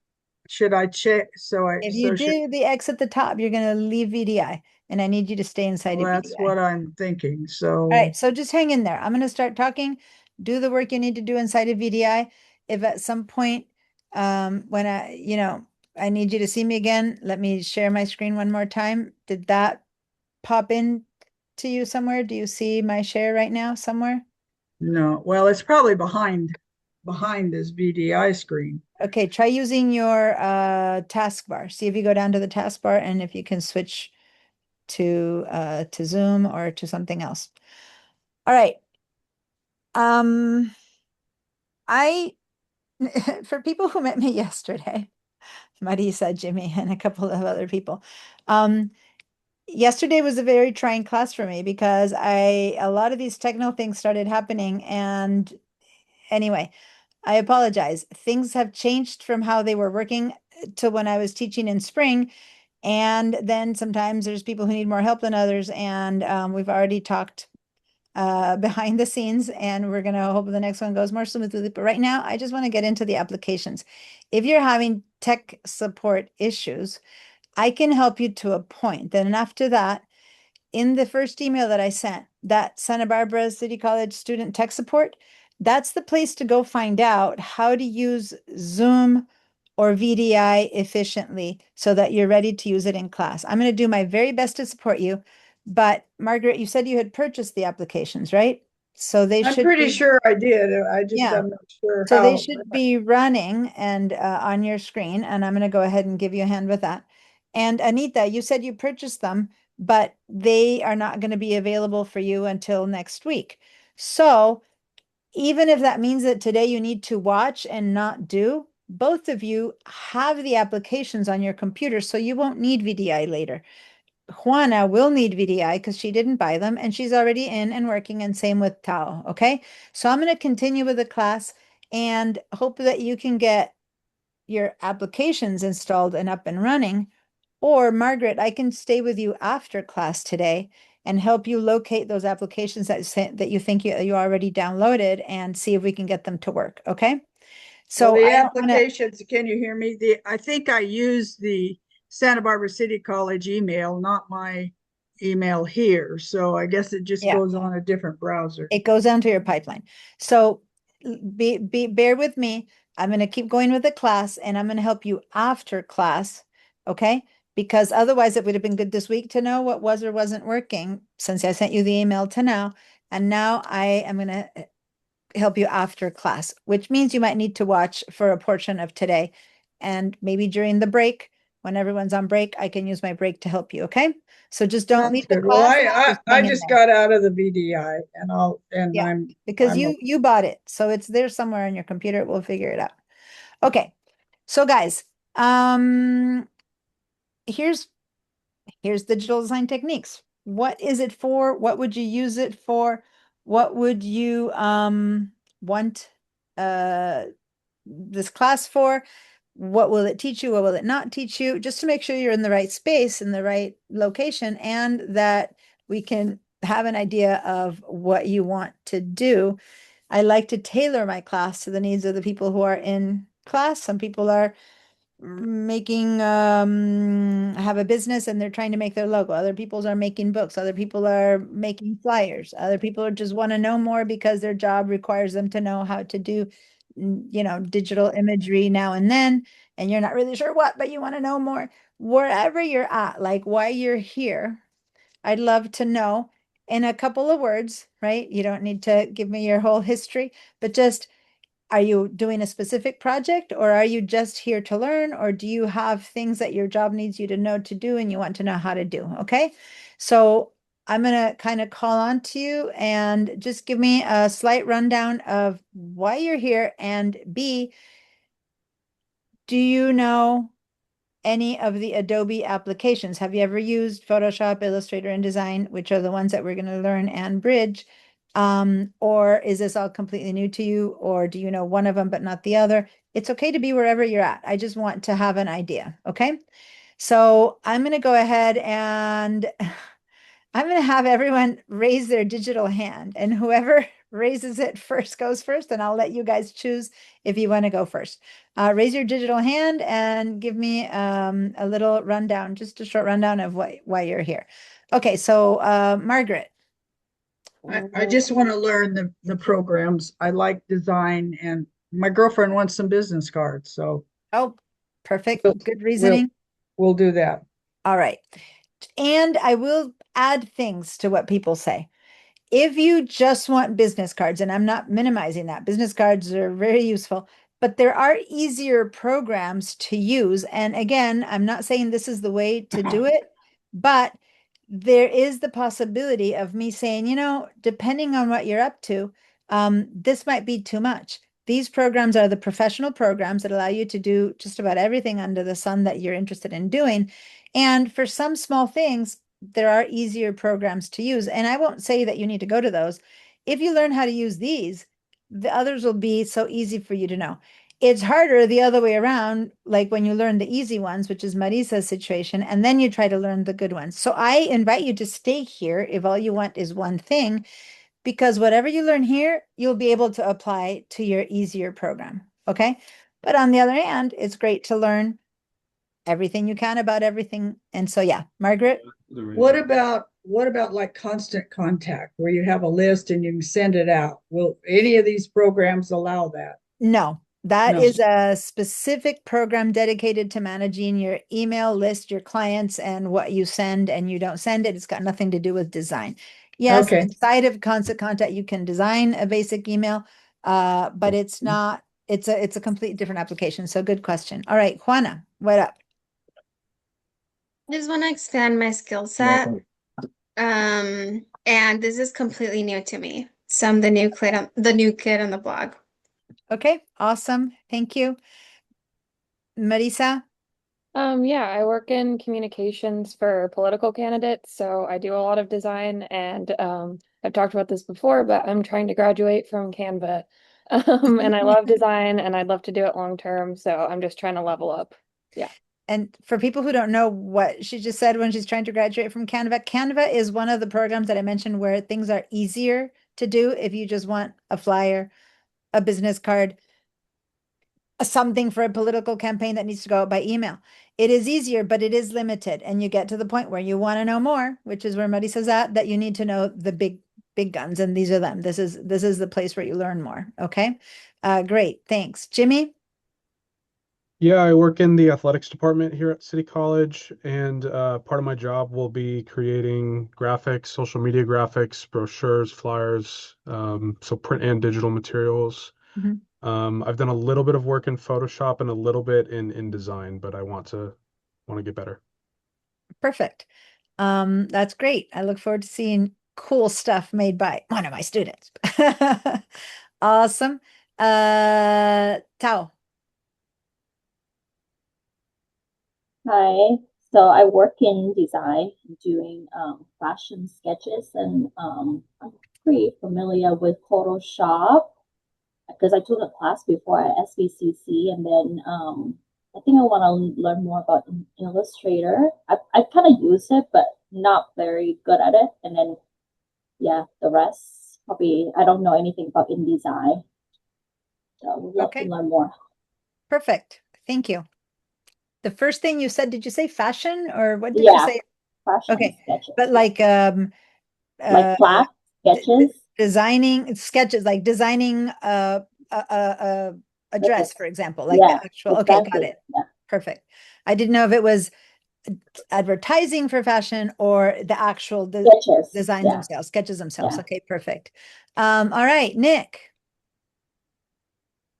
Well, first I had a question for Marissa. Is that like a program you graduate from? Do they have like a course or something? Or? No, she just used it to the limit of its abilities and is ready for knowing more. Oh, I see. Okay. Exactly.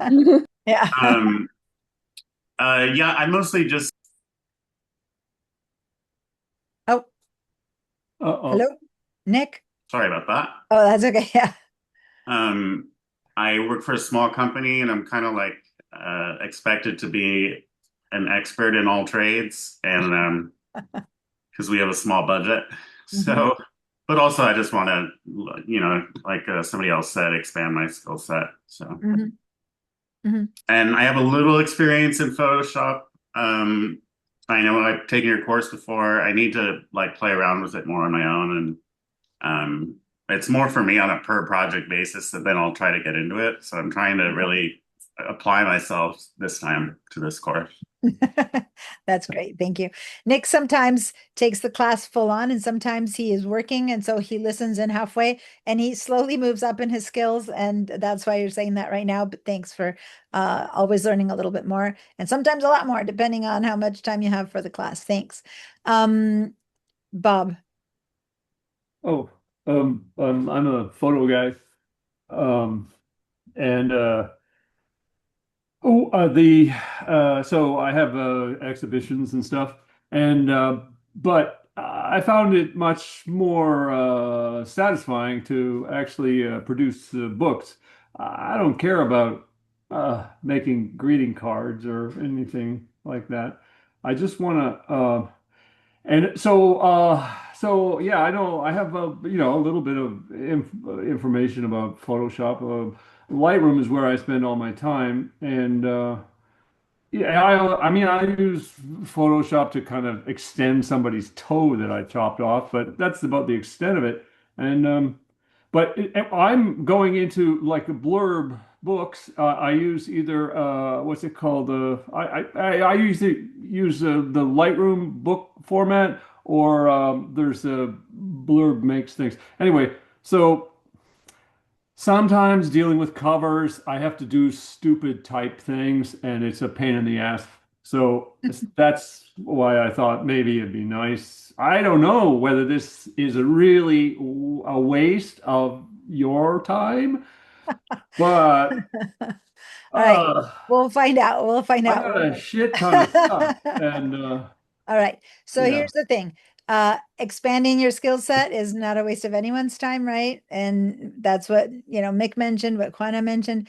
I don't know if you're aware, but if you're a current graduate, which some of you guys are, or near just graduating, no, you're expected to know this stuff, like just because you should have absorbed it as a kid or something, right? And you get a job and here, do this, and you're like, wait, I've been hired to do that, and you want me to do what? So there's an expectation that you should already know how to do these things. For people who are not recent graduates, a lot of this is just it doesn't come out of the blue that you just know how to do that. So then you resort to I've heard people using PowerPoint to create flyers. I mean, I've heard whatever under the earth. And the whole point is you make it work until you need to know more. If you need to know more, here you are. And some of you will discover, oh, the way I used to do it was enough. I don't need this. Or you might go, wow, this has really made my life easier. Thank you. And now I can actually almost even apply for a better job, right? So, yeah. So look what Marisa's saying. One of her friends did design for a campaign entirely in Google Draw, which is like, if anyone has heard that, it's about as basic as it gets. But hey, you can get the job done in something, do it. But the professional programs where you do things are the Adobe programs. That's not to say there aren't others. And yep, don't chop off people's toes, is Nick's comment here. But the good news is Photoshop can definitely allow you to recreate a toe now, because yes, there's a big influx of AI into these programs now. And although I don't believe in using them as to say this AI thing is my art, is it okay to put in the tip of a toe that's missing? Sure, it's still your photo, right? So the thing is, you can do that now. The program can easily, handily add a little toe. Not so much fingers, but anyway. So the whole point is that the combination of Photoshop, Illustrator, and InDesign are kind of like the rock bottom of how you get things done, be it for magazines, flyers, business cards, digital campaigns, constant contact, even website, although these wouldn't be the primary apps for website, but you could do a lot of sketches and build the assets for a website in these applications. The big difference between being that in Photoshop, you modify existing material. You got a photo, it's not good enough, you put it in Photoshop, you make it great. Some people use Lightroom for that, which is what Bob was mentioning. There's another app called Lightroom, also part of Adobe. And part of Adobe, where if you are exclusively a photographer, you use Lightroom, you work with the Lightroom assets to fix them, and then you stay in Lightroom, and that's it. And that's all you need. You can print, make a book from there. That's what he was talking about. There's a module inside of Lightroom where you can just say, I want to design a book. You pop in these 20 photos. It goes into a template. The photos get laid out. You say print, you pay some money, and boom, you have a book in your hand. Not as easy as that, but it is relatively easy because the photos you made populate the book. You might want to move one around a little bit or another, and you might want to make some changes, but basically it's doing it for you. You just need to provide the good photos, right? So that's what he mentioned when he said Blurb. Blurb also works inside of InDesign, but we're going to talk a bit what is InDesign. Photoshop is where you fix photos, where you want to do more than just fix the lighting. Illustrator is great for fixing the lighting. Illustrator. Lightroom is great for fixing the lighting, for fixing the colors to a certain extent. I'm minimizing it. You can also do retouching. Lately, it can do much more. In the last few years, is able to do better masking and stuff like that. Before, it was very limited in what can do respect to that. You had to go to Photoshop. Now, Lightroom is beginning to do more masking, so now more people can stay inside of Lightroom to do that kind of work. Then comes Photoshop. Photoshop is not exclusively photography, despite its name. And that's the advantage to anyone who has to do anything that has to do with design. So Photoshop does the same things that Lightroom does as far as editing a photo. Lightroom also catalogs them. Photoshop doesn't do that. For that, we're going to use a program called Bridge.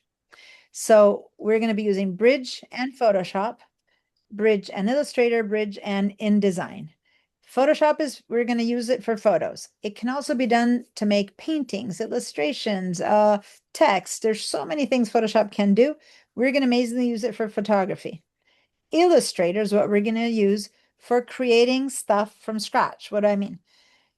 Logos, designs, illustrations, things that you're creating from your own imagination or from a sketch that you did, which you turn into a digital design. You just sketch something out on a napkin when you were having a burst of creativity, and then you bring it into Illustrator, you make it a reality.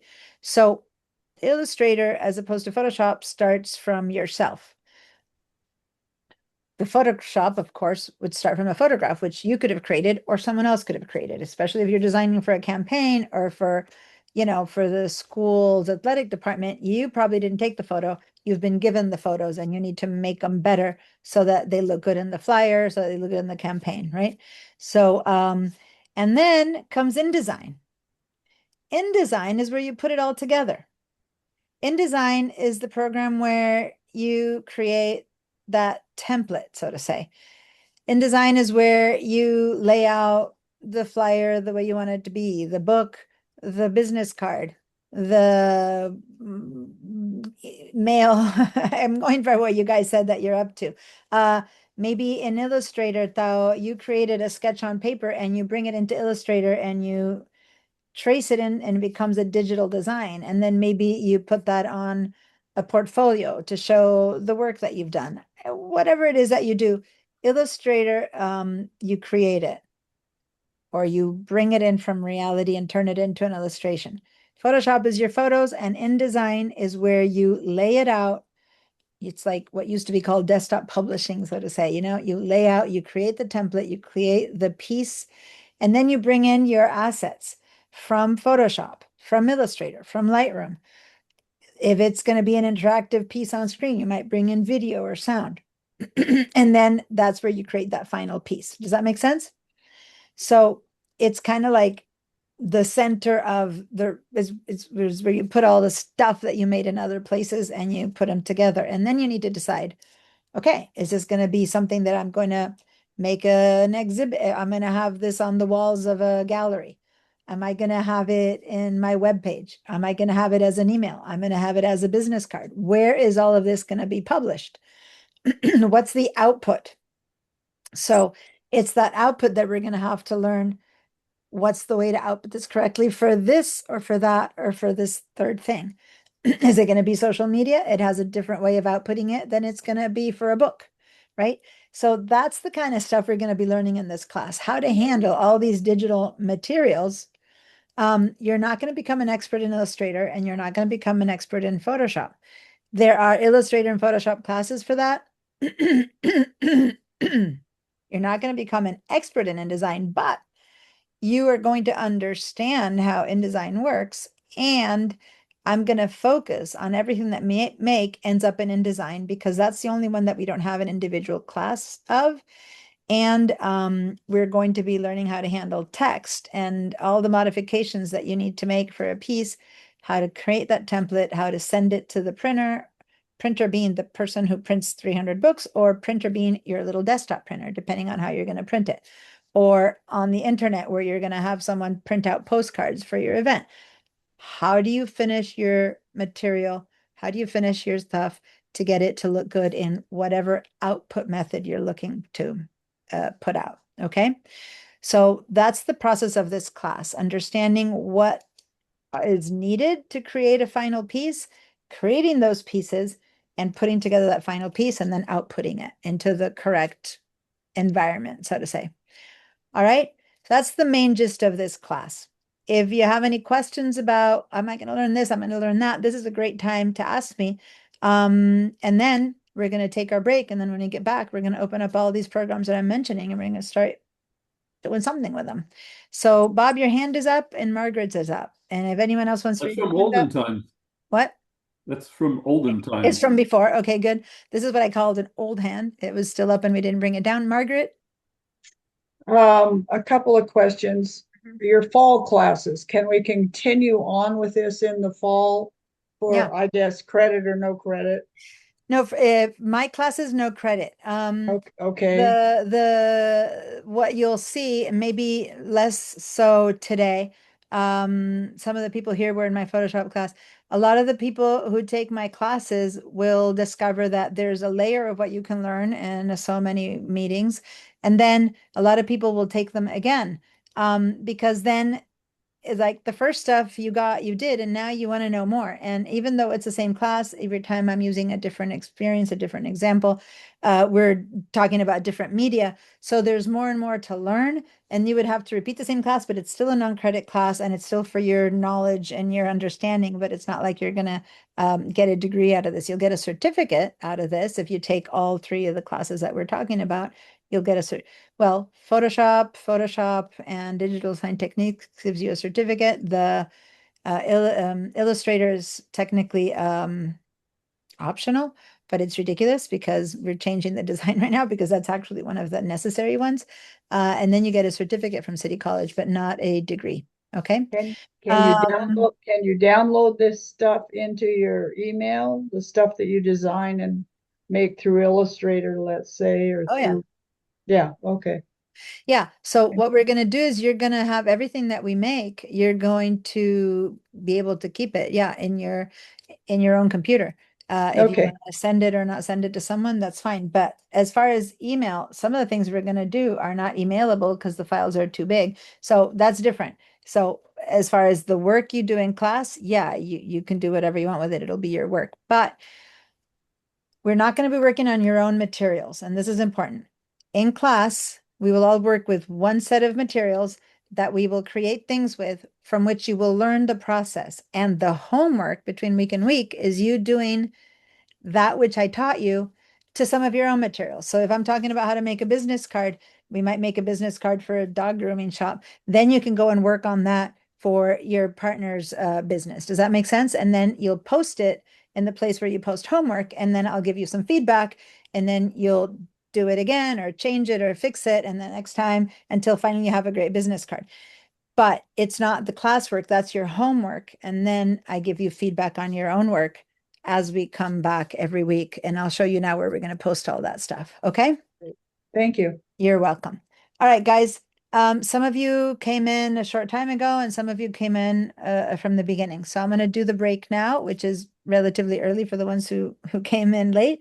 Not late. Late sounds like it was something wrong. Later. And we're going to take 15 minutes. It's 3:13. Can someone help me figure that one out? I'm never good. Be back at 3. What's 15 minutes? 23 plus 5, 28. Is that 15 minutes? All right, 3:30. I have 3:4. You wanted to say 3:30? Yeah. 3:29. I'll say 3:28. Listen, guys, it's actually a little bit 3:29. Let's do this. I know that it's kind of funny to say 3:28 or 3:29, but what I want you to do is to set yourself a little timer and just try to be back here in 13 minutes so that I can start at 15 and not have to be repeating 10 times for the 5 people who showed up late. Let's be back at 3:29 and ready to work on the applications. Okay. See you guys. Would you like to help me now to see if that has sure. downloaded to Sure. my Sure. Go ahead and share your screen. Everyone, we're on break, but I'm going to help Margaret. So you're not missing anything. It's just Margaret. Okay, Margaret, please share your screen. Oh, Snowmaster. I do need a little bit of a break because I've been teaching since 9 a.m., but let's see if I can do this rather quickly. That would be great. First of all, go ahead and here to the search. Let's just start by going here to the search, down here, the search. Wait, not up well, there. I've got it bookmarked, so we could, No. I'm going to my pipeline. Wait, can I tell you what to do instead of you telling me? I want to see if the apps are installed. So now I had shown you a place to go. Close this for a second. Just close it. Go to this little X right there and close it. I'm not sure if green is a very good color. People don't seem to be seeing it. Let me make it bright pink. Okay. Let's do this. Go down here to where you see the search and just write Photoshop. Let me just, or write Creative Cloud down here. See down there where it says search? Yeah, we're searching your computer. Click in there. Why do you have an eraser on your hand? Oh, because you're using Zoom tools. Go ahead and click escape and then try to get yourself onto, click on their desktop or something to see if you can get out of the Zoom tools. That's a Zoom tool eraser. I'm not sure why you have that.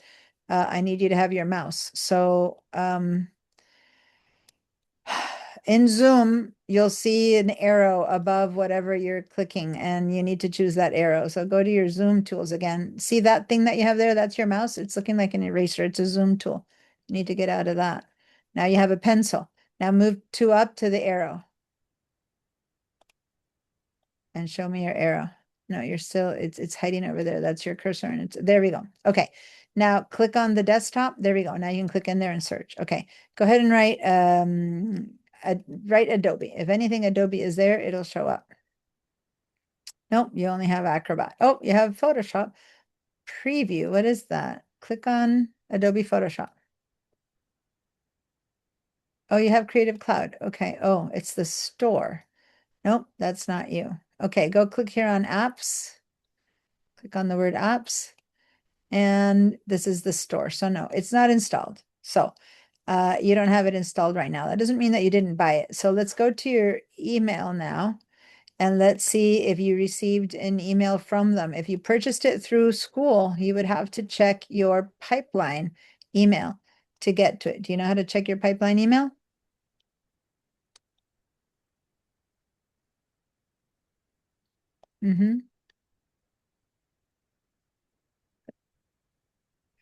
Okay, so now make this a bit bigger. Okay, and let's see what you got from Adobe. So do you have any Adobe, anything you got from FCCC? Message blocked. You got a message blocked from, okay, keep going down. Virtual Labs, that's Antonieta, that's different. Go ahead and do a search in here. Let's see if you have any, oh, get started with Adobe Creative Cloud. Click on that. Okay, move it, open it up a little bit so I can read better. Here's how to scroll down to see what this is saying. Does this mean that is this from the people you purchased? You shouldn't be getting things from Adobe. Your admin, okay, yeah, go down. Your okay, has given you access, wait, to use all the apps. Sign in to Adobe, clicking on the Get Started below. Okay, so go ahead and go down. Did you do this process yet? No. Margaret, you're muted. So if you've been talking to me, I've only been hearing myself speak.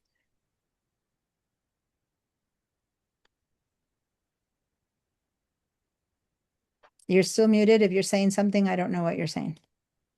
I want to know whether you already did this.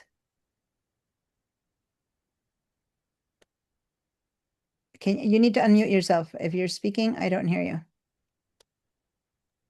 Okay, got it. There you go. I can hear you now. Okay. Did you already click on this button? Did you go through this process or not yet? I did click on that button, but I don't know where it went. I don't know what I got. I did not purchase this from Adobe. I purchased it from that other exactly. recommended. Okay, go ahead and say get started and let's see what part seems to be already done and what part doesn't. Okay.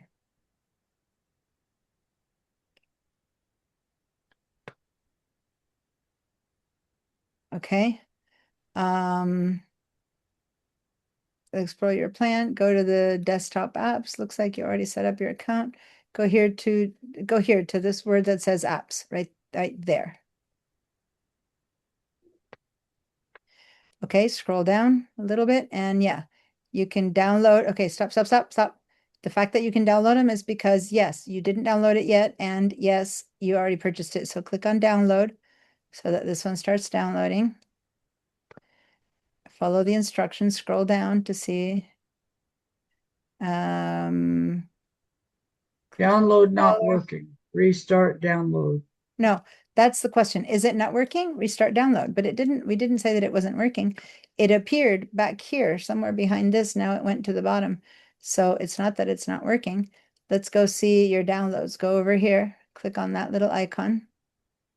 Right now, let me just clean. I have so many little pink things. Here, this one. Photoshop, click on that. Okay.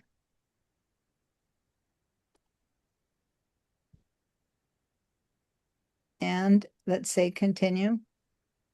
Wait, enter your system password when prompted to install Photoshop. After you've entered your password, we'll open a browser to attend to your account. Okay, so say continue. Okay, I'm on. Do you want to allow this app to make changes to your? Yes, yes. Mm-hmm. Okay. And now I do need a break. So this is just following instructions, and this is something you could also do with tech support. I'm going to do it a little bit longer, but I have only 7 minutes left. So just say skip question. It doesn't matter. Just skip question a few more times. As you can see, it's installing. Okay.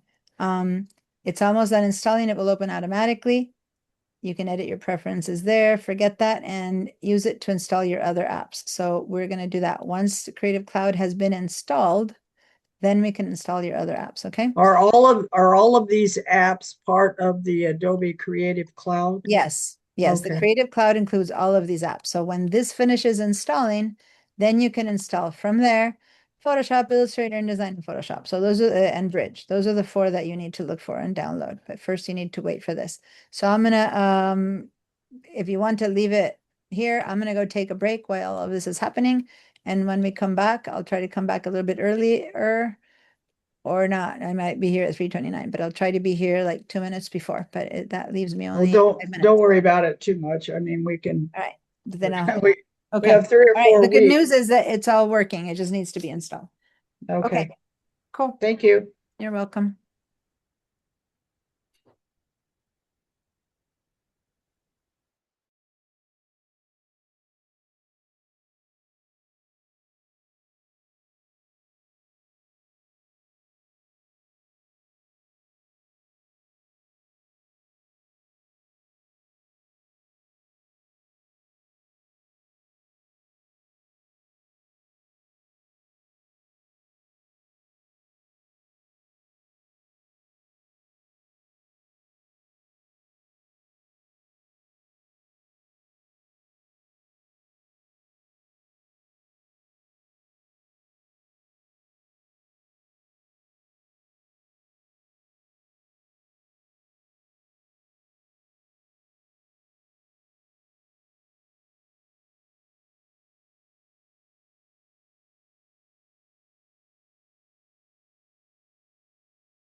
All right, we're back. I'm laughing because somehow or another we're back, even though didn't get much of a break, but I really want to make sure that we get around to more working on our applications today than we have been able to in the past. So when you are here, either turn on your videos or give me a yes if you're one of the people who has no cameras, just so I know that you're around. Okay.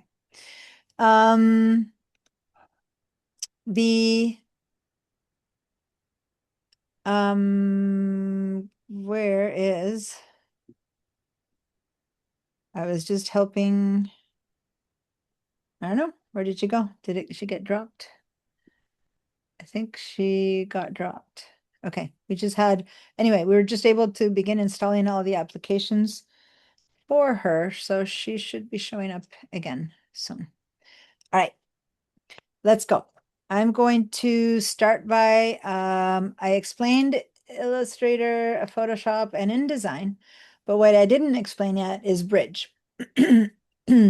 Some of you guys heard this explanation about Bridge yesterday in the Photoshop class, and others of you have used it before. And for some people who are in the Illustrator class only, I don't use it in Illustrator, so you might not know about it. And some of you are just here today and you don't know any of those. So Bridge is a program that comes with the Creative Cloud amongst many other programs that come with it.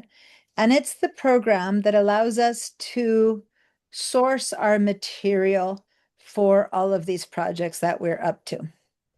So if you are accustomed to going, if you're a Mac person, you go and open your Finder window to find your files. If you're a PC person, you go open your Windows Explorer to find your files. When you're working with Adobe products, you can go through Bridge. There's much more that Bridge does, but Bridge is the place where you can put together all the materials for your project and see them visually, see all the details, open raw files. There's a lot of stuff we can do through Bridge that won't be able to be done through the File Explorer or through the Finder if you're a Mac or PC. Plus, everyone is in the same application. Beyond that, you can do a lot of work inside of Bridge already with editing your photos and exporting and things like that. So that's the fourth program that we're going to be using. And we're going to use it, again, only to limit a little bit of its abilities, but hopefully you'll get accustomed to using it and having it be the source of your material when you're doing more than photography, when you're doing photos and logos and text and, you know, all the stuff it takes to put something together, all of that material, sound, videos, all of that can be held together by Bridge. So Bridge is not a program where you put things into or out of. Rather, it's a program where you just see the files on your computer wherever they are. And that's what we do with Bridge. So that's the fourth program we're going to be exploring. Today, though, at first, we're just going to explore the three basic applications, Photoshop, Illustrator, and InDesign. And then towards the end of the class, I'm going to help everyone download the class files and open them up through Bridge. But some of you guys already know how to do that, so you can just do them on your own.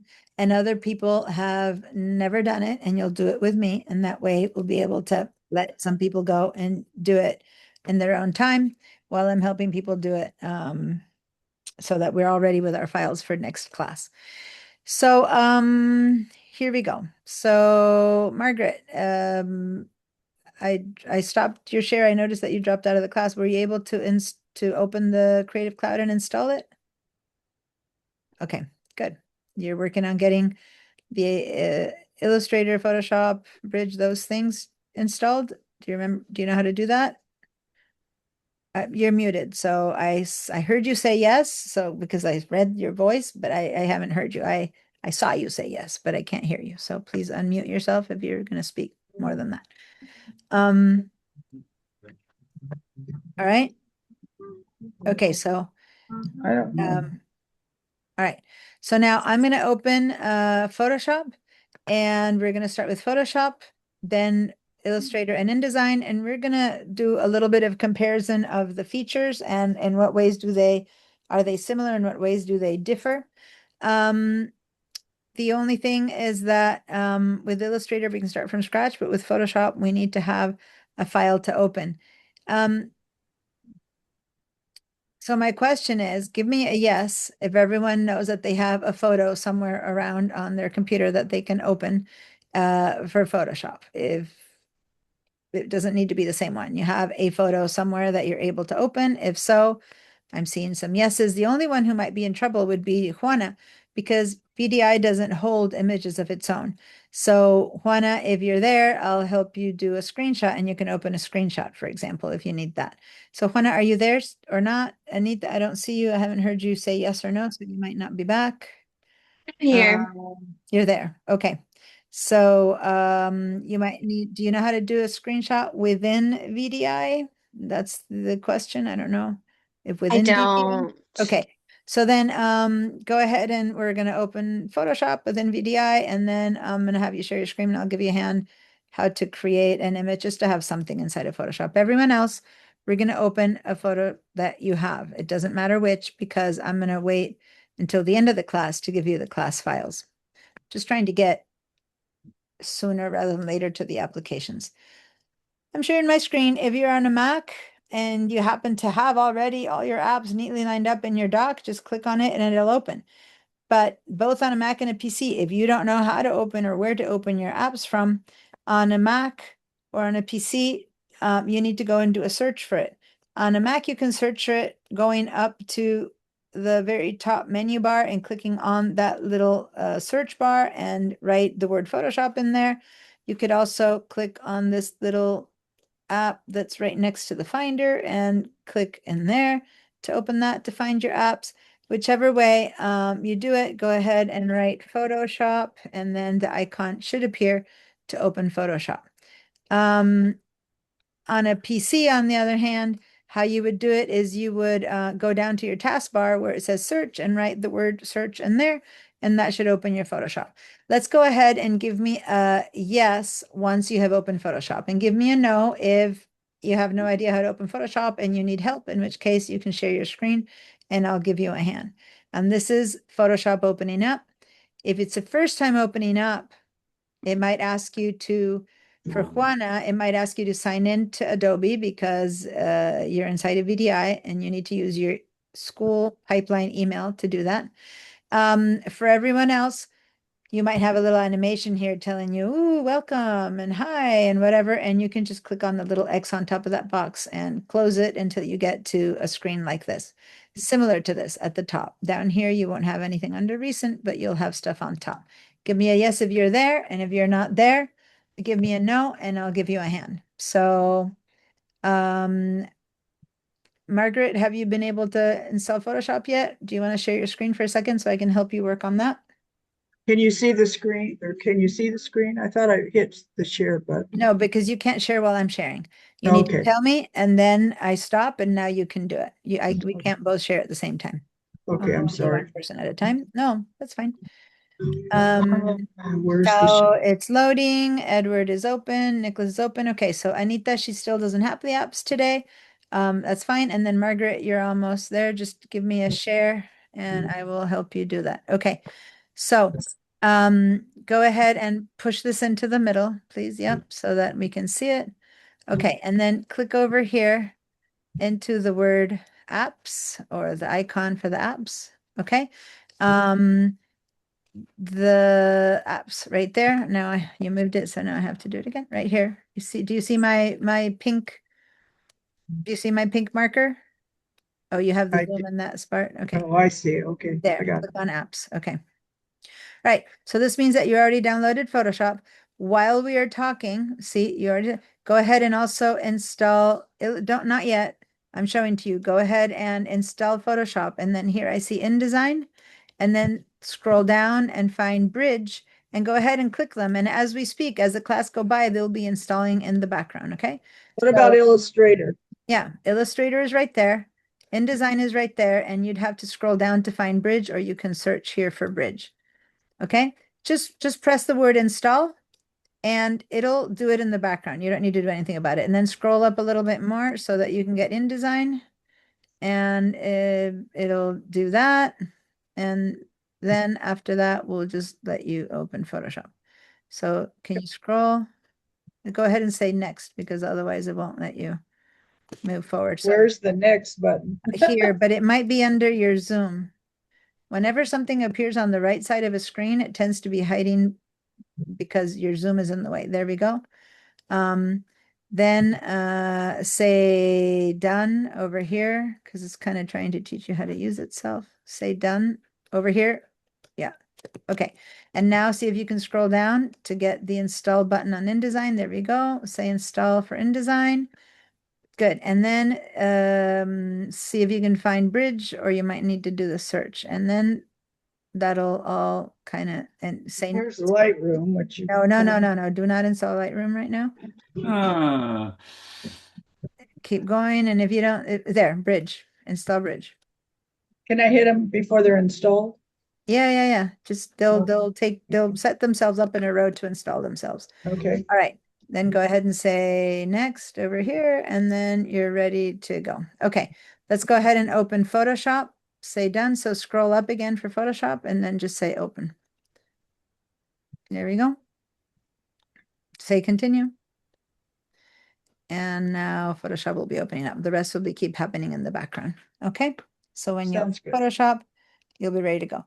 All right. So, you can install any other app you want, but these already are 3 or 4 big apps, and you might want to wait and make sure your computer can handle everything before you start installing other stuff. But these are the ones you're going to need for this class. That's why I said, no, don't install stuff we won't be needing for now until you see how your computer is reacting to all the stuff that you're installing right now. Okay, so now I'm going to share my screen with just my Photoshop application. And I believe I had seen everyone else give me a yes that you had installed it other than Anita. And thus we're ready to go. Okay.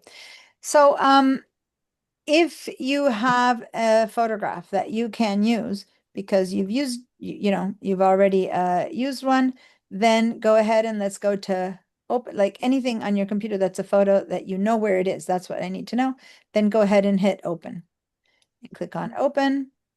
And then I need to do my entire screen. I'm trying to show you one. But we say open and there, I need to show you my entire screen.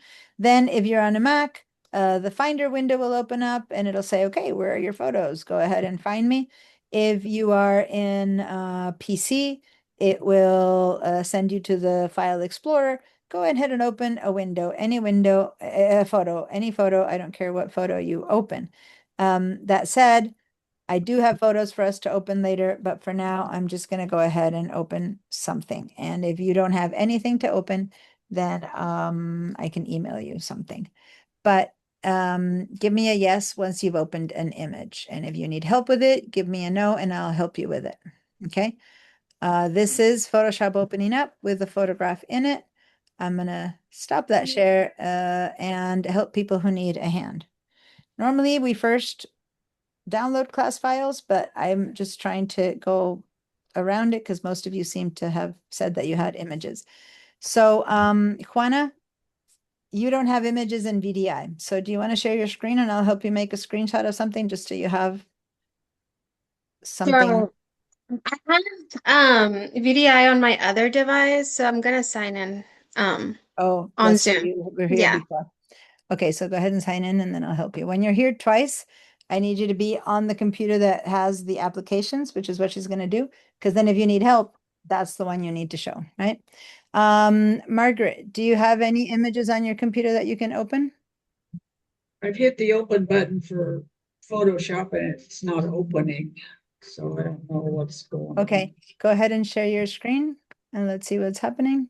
There we go. Tao, I don't see a yes, so I'm not sure if you opened an image. So go ahead and give me a yes if you're able to open. Everyone else is saying yes. So I'm going to help Margaret and okay. So this here, which is your Creative Cloud, when I say that, this white thing, why is my marker not working. That's, yeah, that, go ahead and minimize it. Click on this little line there to, Here, no, minimize it. The second one, to your left, that's maximizing it. Yeah, minimize it. Okay. So this that you have here is Photoshop. Okay. So it was open in the background. You just didn't see it. Now, if I say open, do you know any place on your computer that has photos? Go ahead and click on this word open on the far left, right there. Do you have any photos on your computer that you know I of? do, Go to but the I don't know how to, I don't know pictures. how to get Okay, to so it. go here to on your computer down there, Okay. and then maybe in your pictures folder or somewhere. Do you have some photos? Yeah, click. Okay, just open something, anything. It doesn't matter what. And then say open. All right, and let's make sure it opened up. Is it opening? Yeah, there it's coming, and there you go. Okay, great. I'll stop your share. So that's a yes from you. Juana, you want to share your screen right now?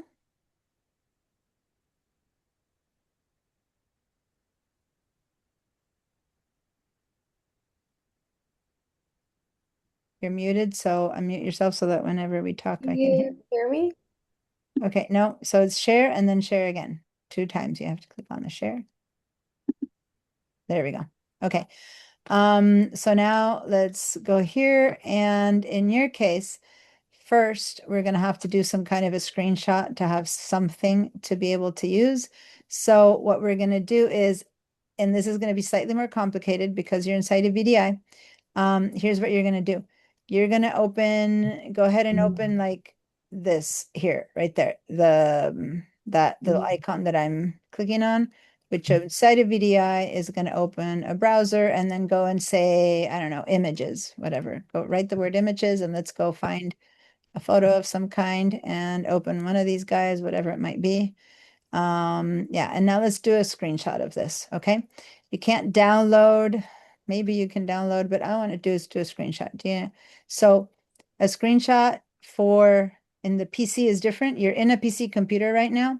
So you can't automatically do it like if you do a Mac PC screenshot, it's going to go into your Mac, and you need to do it and leave it inside of here. So go to this search, and in that search, go ahead and write what was the name? I'm sorry, I'm drawing a blank. Clip. Try the word clip. Yeah, no, snipping tool. Here we go. Snip was the word. Click on the snipping tool. Okay. And now go ahead, click on new. Okay, and then draw a little thing around that so that yeah, go ahead and say got it. It's not gonna let you do anything until say got it. Go ahead and draw a little box around that. Wait, let me take my stuff off so you don't get my, okay. And then let go. Okay, and that will give us a file. You have to say save to this one. So yeah, say save and put it on your desktop or something. Put it on your desktop, and then nothing, save. Okay, great. Cool. So now we're gonna close this. Yeah, and now you're going to close that one, and now you're going to say open file, and you're going to open it from your desktop. And there it is. And now open, and there you go. You got a file. Okay, cool. Let me stop you, and ready to go. Someone just joined us. Hi, Moni. How are you? Nice to see you. Nice to see you. So we're just opening a file, any file of the many, many files you have on Photoshop, and I'm about to start sharing my basic Photoshop information. Okay, cool. Here we go. For those of you who haven't seen what it's like to share the screen, you saw it. You share your screen. I tell you what to do, and we move on. That is not how you're going to learn. Oh, okay. So you're gonna have to do the same thing I just did with Juana. Okay, just do a little screenshot and put something in there. Here's the deal.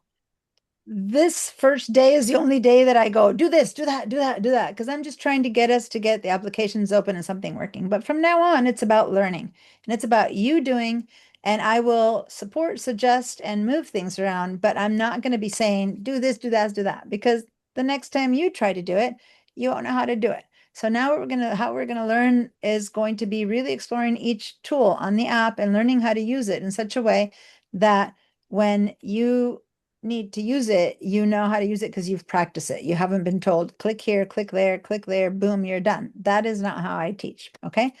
I do seem to be that way the first day because I'm just trying to get people on board. But other than that, now is when things shift a little bit. The first few days, the first day and a half or whatever, a little bit different because people are still trying to get their apps to work. But now let me introduce you to Photoshop. How many of you guys have used Photoshop before and you are comfortable with it? Not experts, or you wouldn't be needing classes, but you're comfortable with it. Give me a yes.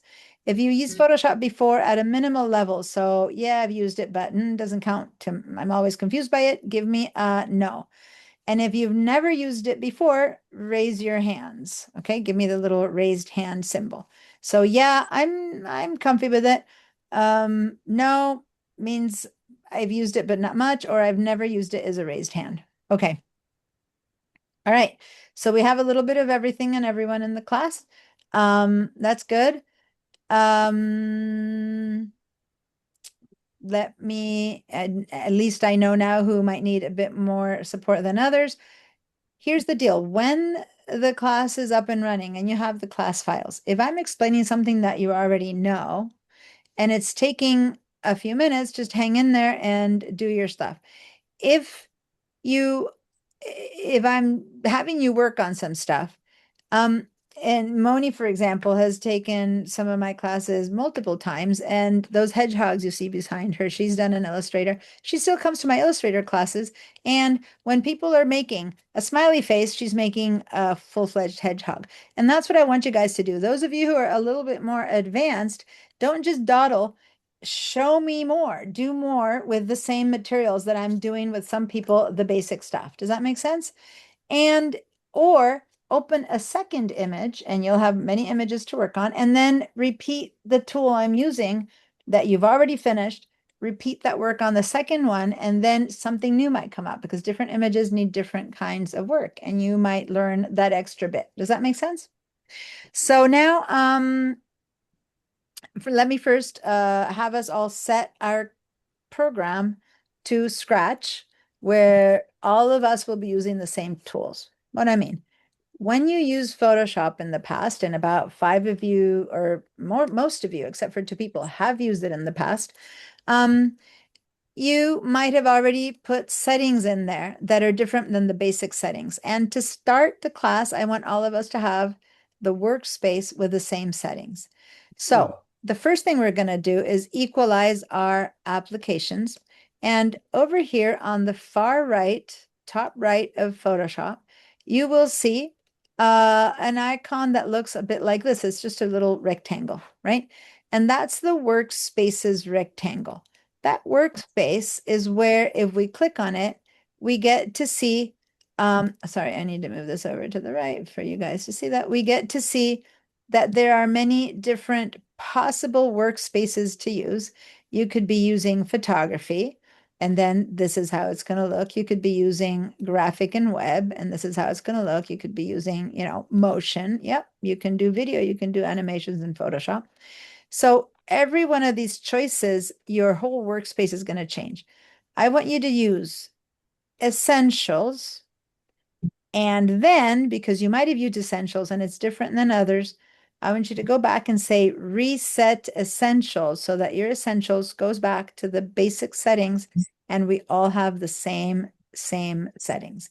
Once you've done that, give me a yes. If for any reason you're not here, you can't see this, it's not working for you, give me a no and ask for help. This is a good time, because then the next time you share your screen because something not working, it's because you spent this whole time doing things on a different workspace and that's why you couldn't see it. So this is an important one to have all in the same space. Okay, I'm going to stop my share. Margaret, can you share your screen? See if we can see. I think you might. I think that it might not be working. Okay, so on the here, I'm looking for my tools to write to you. Oh, here comes Jinsu. Okay, so here are my tools. So this is the place that I'm going to, way over here on the right. But since this is the first time you're in Photoshop, and this might be happening to a few other people, Photoshop is trying to teach you stuff. So you're going to begin to have messages like this that are like, oh, did you know? So go ahead and say got it for now on these kind of things so that you can move forward. And then later it might say, oh, and did you know something? And did you know something? Whenever it says those things, just say got it, I got, or whatever, and keep moving. Now, this is that place where you get to click and pull down the different workspaces. And given that it's your first time using this app, you probably already in your essentials and and you don't need to reset, but just try it just to know where you would go. You would go to reset your essentials in that spot. So you are in the right spot. You're ready to go. So I'm going to stop your share. Anyone Thank else you. needs a hand? Nope, I'm seeing yeses everywhere and good. Hi, Jinsu. Thanks for joining us. Jinsu, we just opened Photoshop and we're opening an image, any image that you have on your computer so that we can move forward to the class. And it's not class files, it's any file that you have already, which I know you have stuff. So go ahead and open anything and then you'll be at the same place we are. All right. So most of you have used Photoshop. Some of you have used Illustrator. Most of you have not used InDesign, and that's kind of how it tends to go. So with Photoshop, there's the people who know how to use it and people who've kind of survived using it but aren't really sure about it, right? Let me just explain, first of all, what we're seeing and how this will be the same or differ in the other applications. Adobe used to just have some programs, and then they started purchasing applications from other people. They purchased InDesign from another app. They purchased Illustrator, and then they started to make it look like Photoshop. And then they thought, oh, this is a good idea. And they put some of Illustrator tools in Photoshop, then InDesign, and they did that. And so a lot of them are very similar in some ways, but at the bottom, they are different because they really come from different sides of the world, and visually they're the same, but a layer in Photoshop is different than a layer in InDesign than a layer in Illustrator, right? So even though the word layer might exist, it does different things.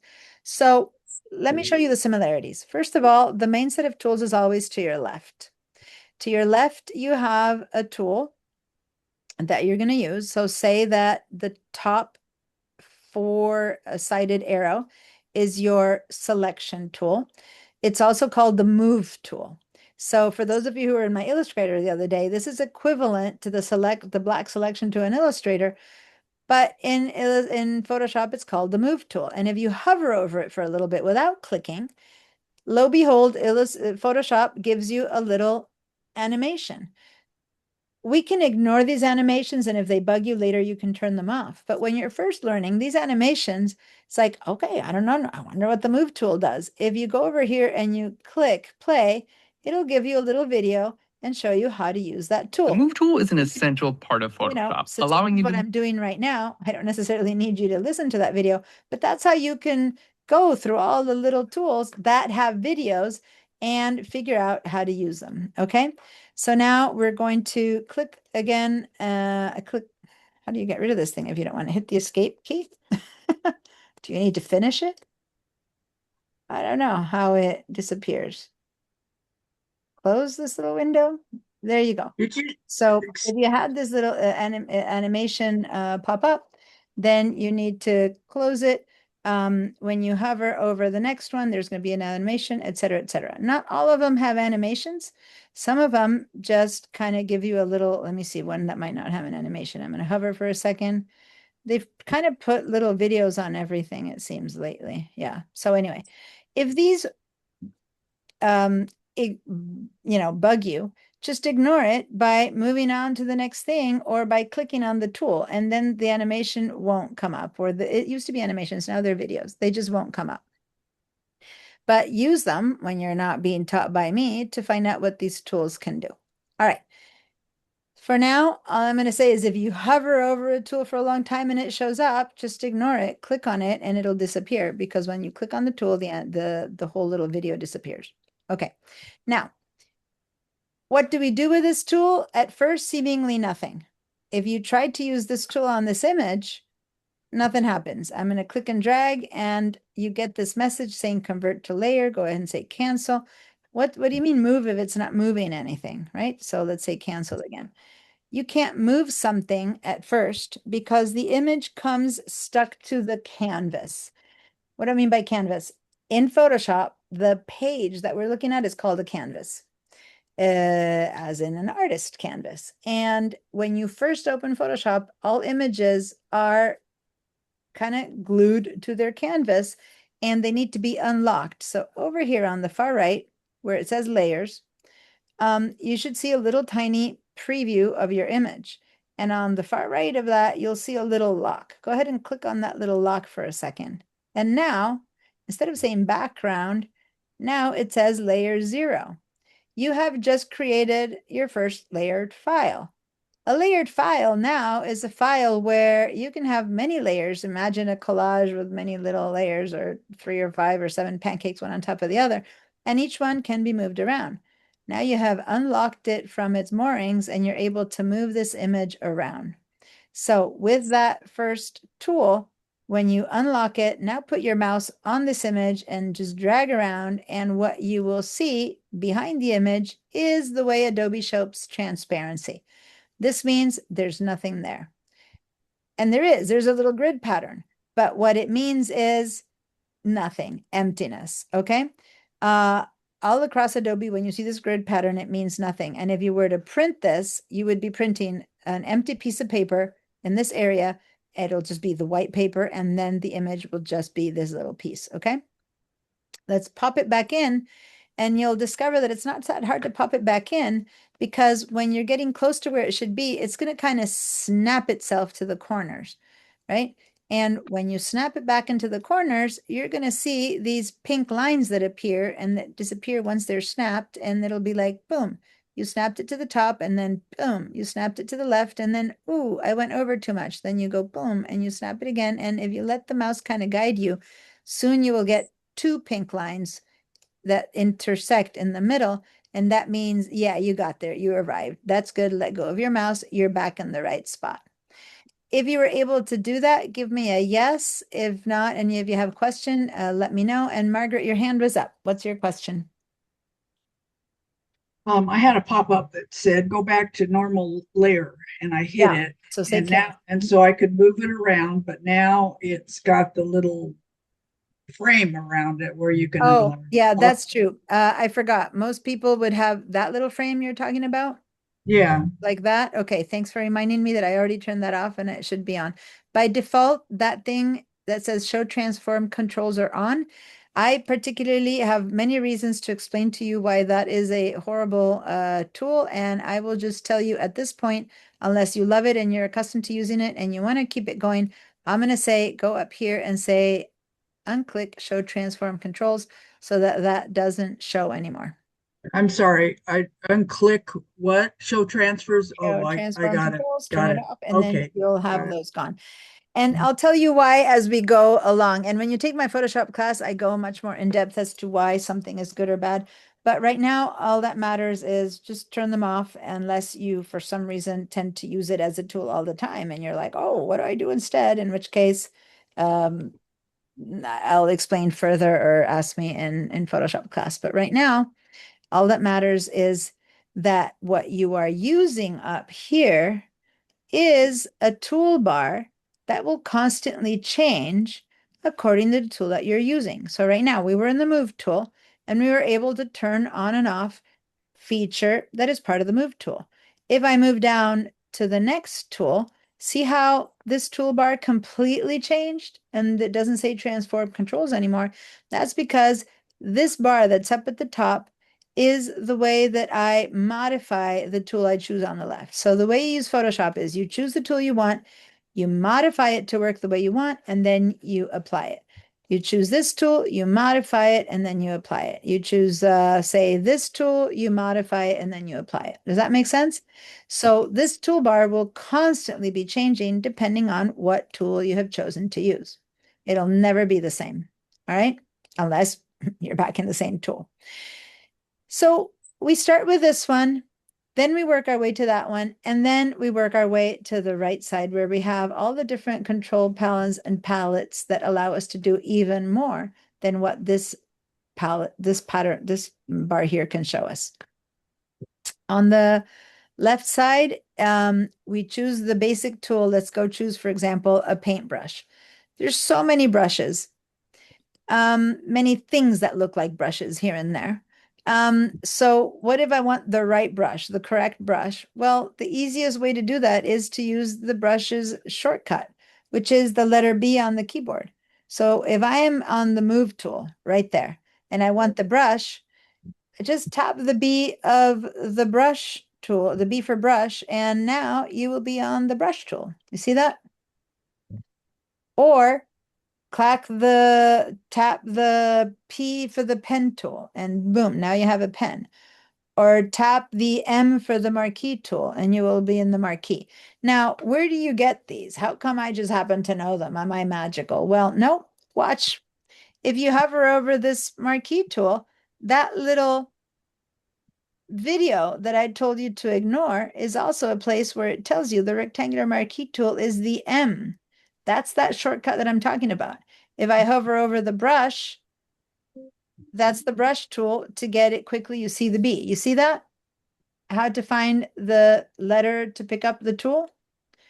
Now, B brush, T text, P pen, those are pretty obvious. Others are not so obvious. If I hover over this eyedropper, then the shortcut is the letter I, because, you know, I for eyedropper. So not all of them are as obvious.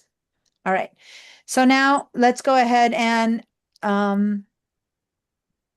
give me a yes if you were able to use the shortcuts, and they seem to be working. The shortcuts, these are not really shortcuts. These are just keys. A shortcut is a little bit more intricate. It'll have 2 sets of keys, but that's the best way to move around. Now, how about zooming in or out of this image? The shortcut way to zoom in or out of this image would be to use 2 keys. If you're on a Mac, you'll use the Command and the plus. If you're on a PC, you'll use the Control and the plus. Juana, if you're on VDI and you're on a Mac computer, which you are, the program is working as a PC because you're in VDI, you're on a PC. So in your case, you need to use the Control plus because you're really using a PC. Got it? This is for VDI people. You're in VDI. Even if you're on a Mac, you have to use the Control plus. So I'm going to do Command, hold down the Command, and then tap the plus. And when I do that, I'm going to start zooming into my image. When I tap the minus, I'm going to be zooming out of my image. Okay, so tap the plus a bunch of times, tap the minus a bunch of times. Now, those of you who were in my Illustrator class, you're like, oh, you showed us this yesterday. Because yeah, everything I'm showing you right now is one of those things that you learn it in one app and it follows you through to all the other apps. This is going to be useful because the learning curve, by the time you get to InDesign, which most of you have not used, guess what? You zoom in and out by doing Command and Control plus, Command and Control minus. How about filling my screen with this image?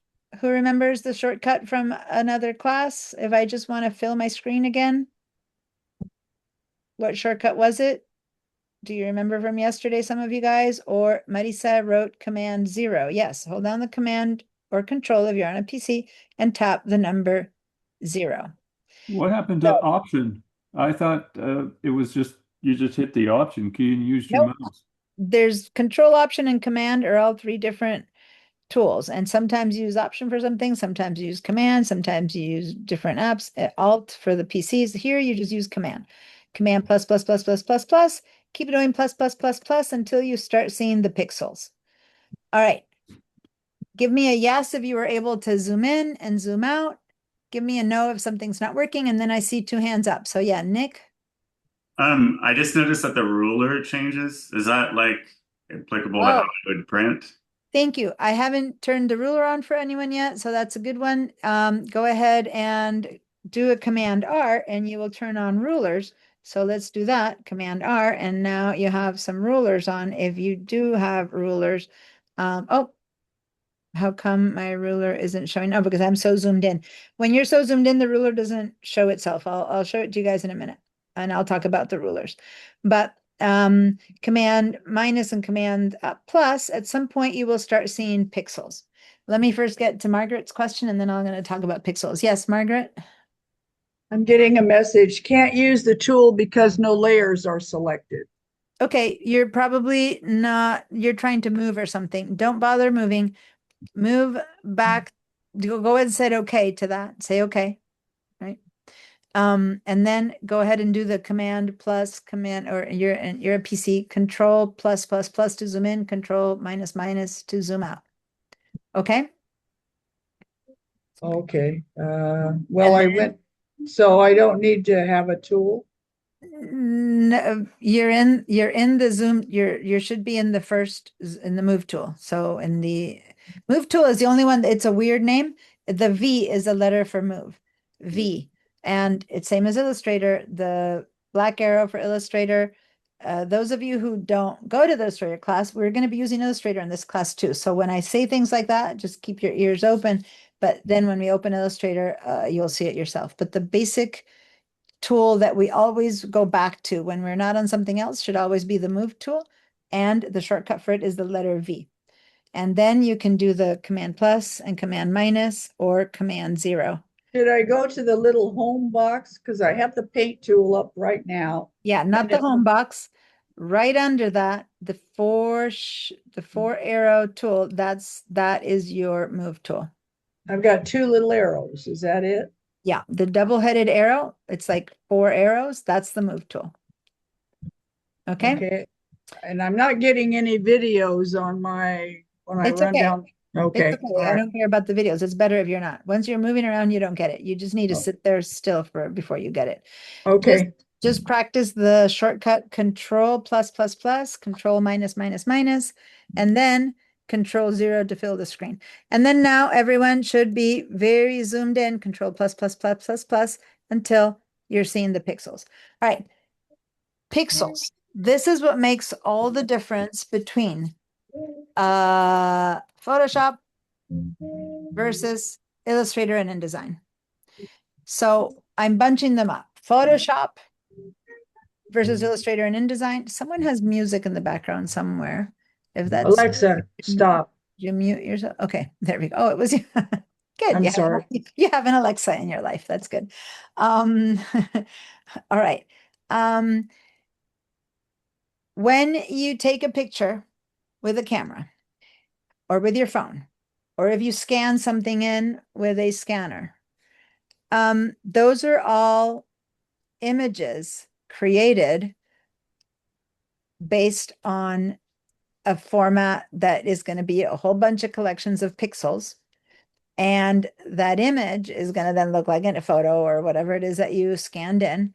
And each pixel can only have one color. And this image is comprised of millions of pixels. Many, many of these pixels put together is what's going to give me, as I command minus my way down again, is what's going to start looking like, in this case, text. And then slowly as I go out and out and out, it's going to look sharper and sharper until I see my image. That's the good and the bad about pixels, is that you're limited by those pixels. Versus a vector file, which is what Illustrator and InDesign work with, are not limited. They are made by computers. A computer is drawing a line and calling it a line, and that line is perfect and sharp. Versus, as you can see, if I zoom in too much, this soon stops being sharp. So if I try to expand this image and I want it for my business card, but then I want it to be a poster for the wall of my house, I might not be able to, because this image might be limited. And that if I try to make it much bigger, it's going to get pixelated. It's going to show you its pixels and it's going to look soft and fuzzy and not look good. Okay. So the limitation of pixels, the limitation of photos, I'm sorry, is that you are limited to being able to use that image up to only as big as it can handle, depending on how many pixels it has when it was created. Okay. Not only that, but you might have been one of the people who just was handed a photo, maybe Jimmy or Marisa, who are working for people who suddenly say, here, put a flyer together, here's the photo. And then when you look at the photo, they're asking you to make it be, you know, a 8.5 by 11 flyer. And then when you print it, the photo looks horrible. Why? Because maybe they took that picture from the internet and they gave it to you to use, and that photo does not have enough pixels because it was made for the internet, not for printing. And so unless you get the original photo, you're stuck with a photo that's not going to look good on your flyer. So understanding the pixels and how that's going to work with whether you need to print it or whether you need to put it on screen, on the web, on a social media post is going to be really important for your photos to not end up looking icky like that versus good like this. Okay.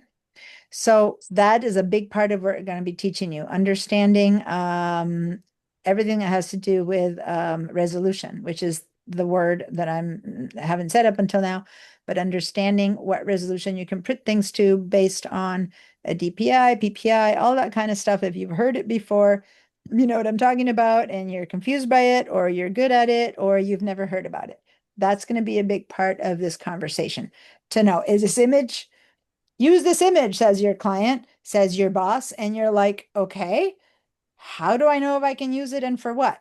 So exploring the amount of pixels it has, the quality it has, and how much it has been compressed is the kind of stuff we're going to decide to see whether this can be used for whatever purpose you're trying to use it. Maybe it's good enough for a little postcard, but it's not good enough to be a big photo on Bob's photo book because it would look horrible, but it looks great as a little business card.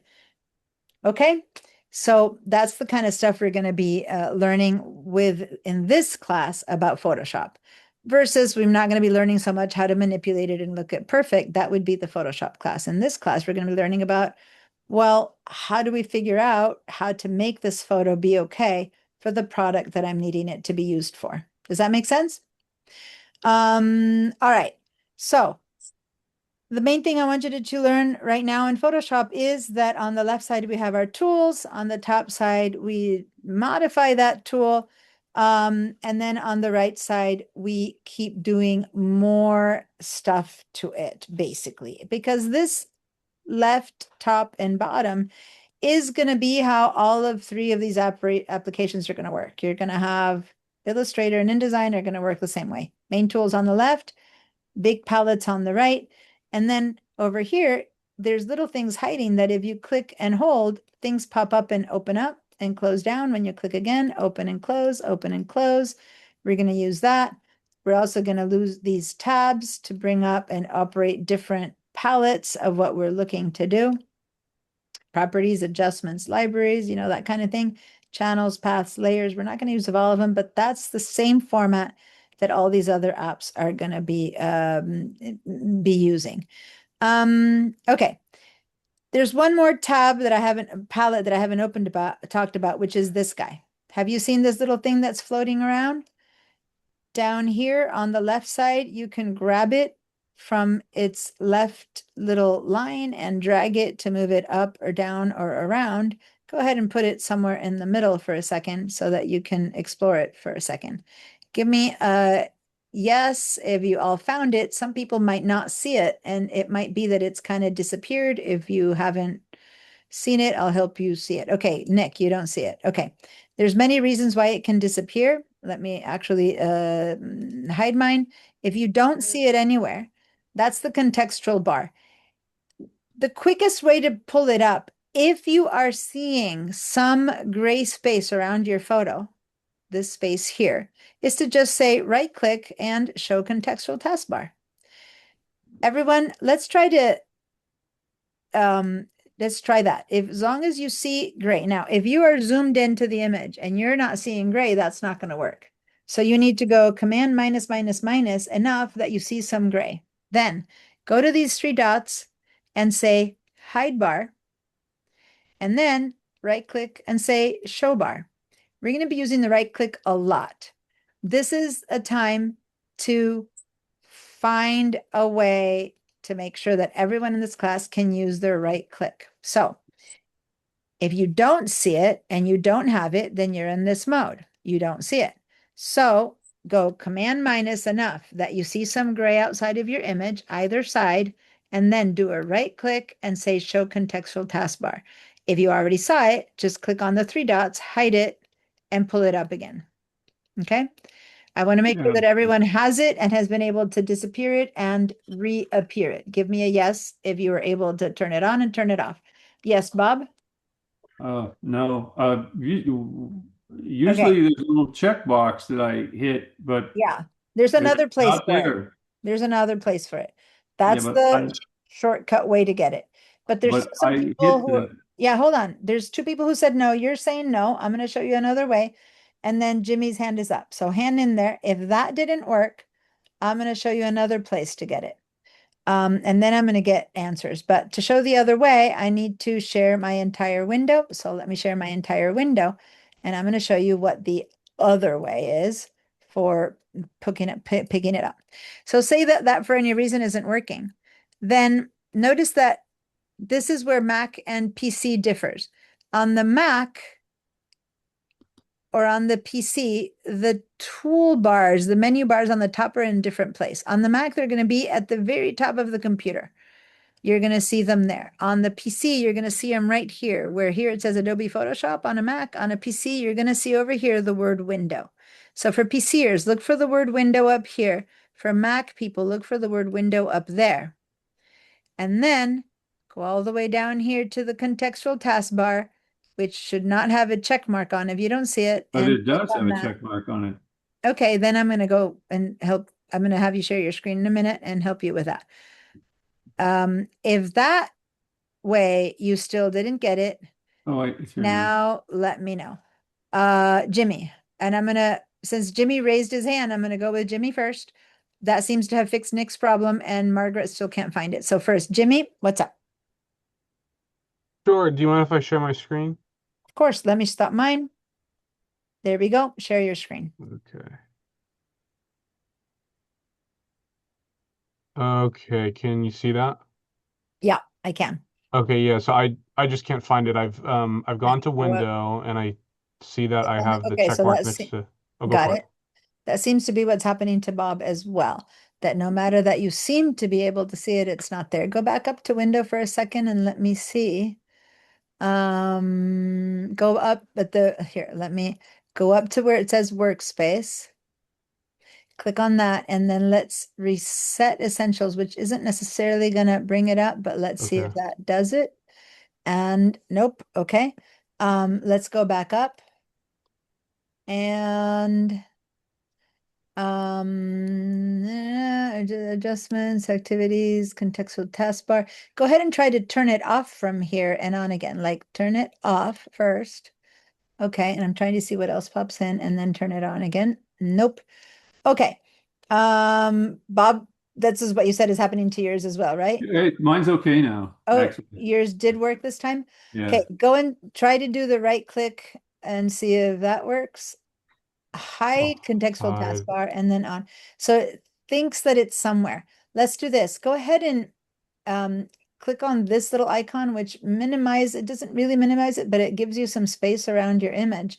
And let's see if perchance sometimes it wants to appear in some weird place and it's there, but it's not there. So now go ahead and go back to window and it's a tiny little icon right now. No, don't make it big again. Oh, sorry. Make it small.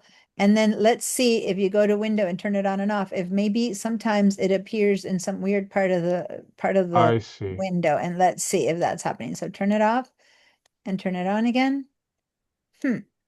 It's not. Do you have a second monitor? I have 3, but I don't see it on any of the other Because 2 sometimes anyway. that's the kind of thing that hides in a different monitor. Okay. Uh-huh. Can I suggest something really quick? Yes, please. I think it might be because you don't have anything selected, because mine goes away when I deselect my layer. So I had That's this, true. I That's had this true. for a second, so I deselected the layer and reselected it. You're and right. Open it up came back. again. You are so right. Oh. First of all, double click on the word color. Oh, look, there it is. Double click on the word color. I think I found it. It's right here now. Thank you. Yeah, but double click on the word color because I want to reset this. But thank you so much for that suggestion. Up here, do you see where I see the word color? Double click on it. Yeah.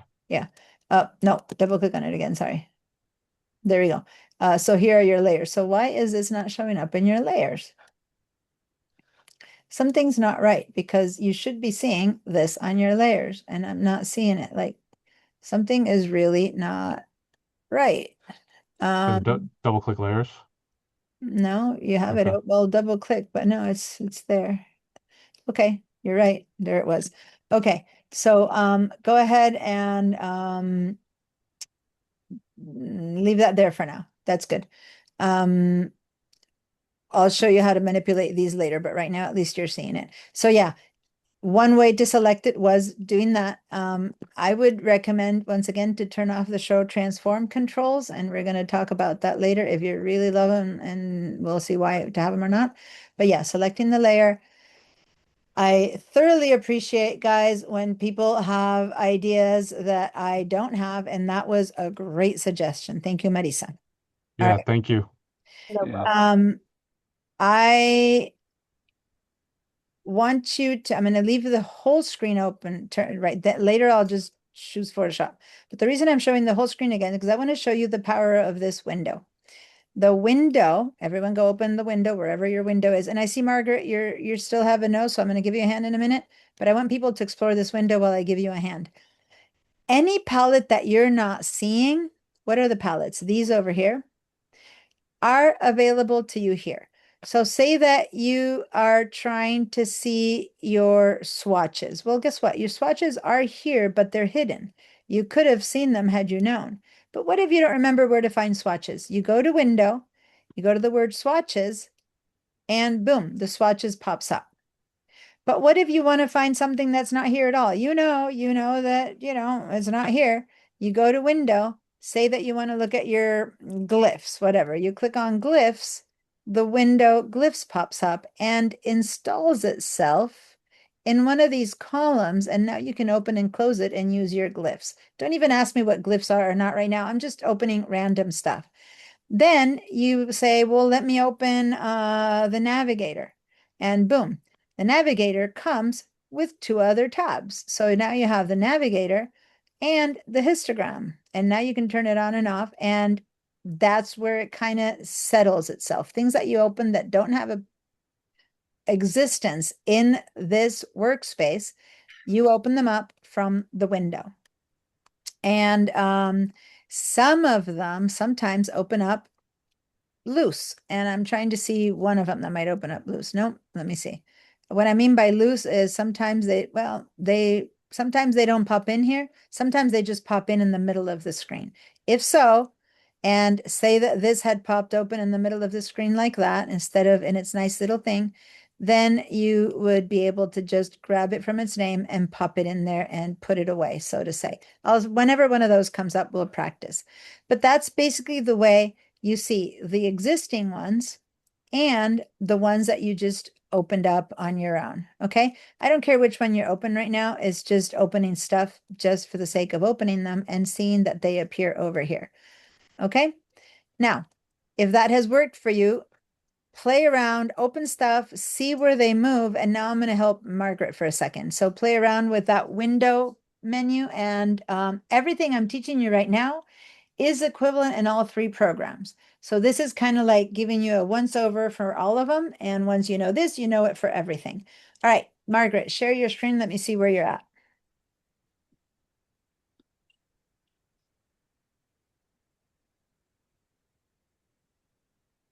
Okay, so in your case, right now, same thing in a way. You are seeing a lot of your properties, but you're not seeing your layers. So go ahead and double click on the word properties right now so that it makes itself a little bit smaller. Over here on the right, you might have Zoom in the way. You might have to move your up. Is Zoom still over here hiding a lot of your application, Margaret? No, it's down at the bottom right It's down at the now. bottom. Okay. Then over here, go to this word properties and Great. double click on it. Good. And now double click on the word layers. Where Right we under go. that. There we go. Okay. Now select your layer 0 by clicking on it. And now you have your contextual taskbar. Okay.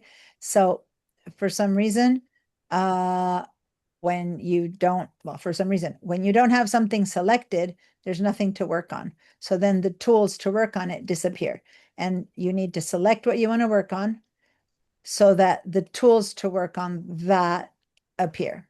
Okay. And that's just what So if I have 2 or 3 images, like I bring in like 4 pictures, they'll all appear here.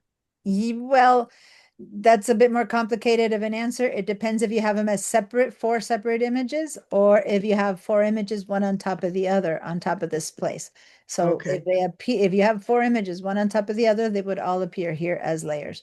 If not, they won't. So again, it's not a perfect answer to your question, but it depends. Just so you know, to understand Photoshop in a few sessions, it's like hoping to learn how to be a lawyer in a few sessions, meaning it's got depths upon depths. So sometimes my questions are slightly vague because there's so much around to the answer that I'm going to give you a general answer. And then we can only focus on trying to, from the beginning, learn how to move forward. Okay. Well, We're that's talking why I about asked one if I image could, right now. that's why I asked if I could move into the fall and then other classes, because Oh, yeah. I Uh, realize how complicated this is no, gonna but be. no, what I'm saying is definitely take this class. Definitely join my Photoshop.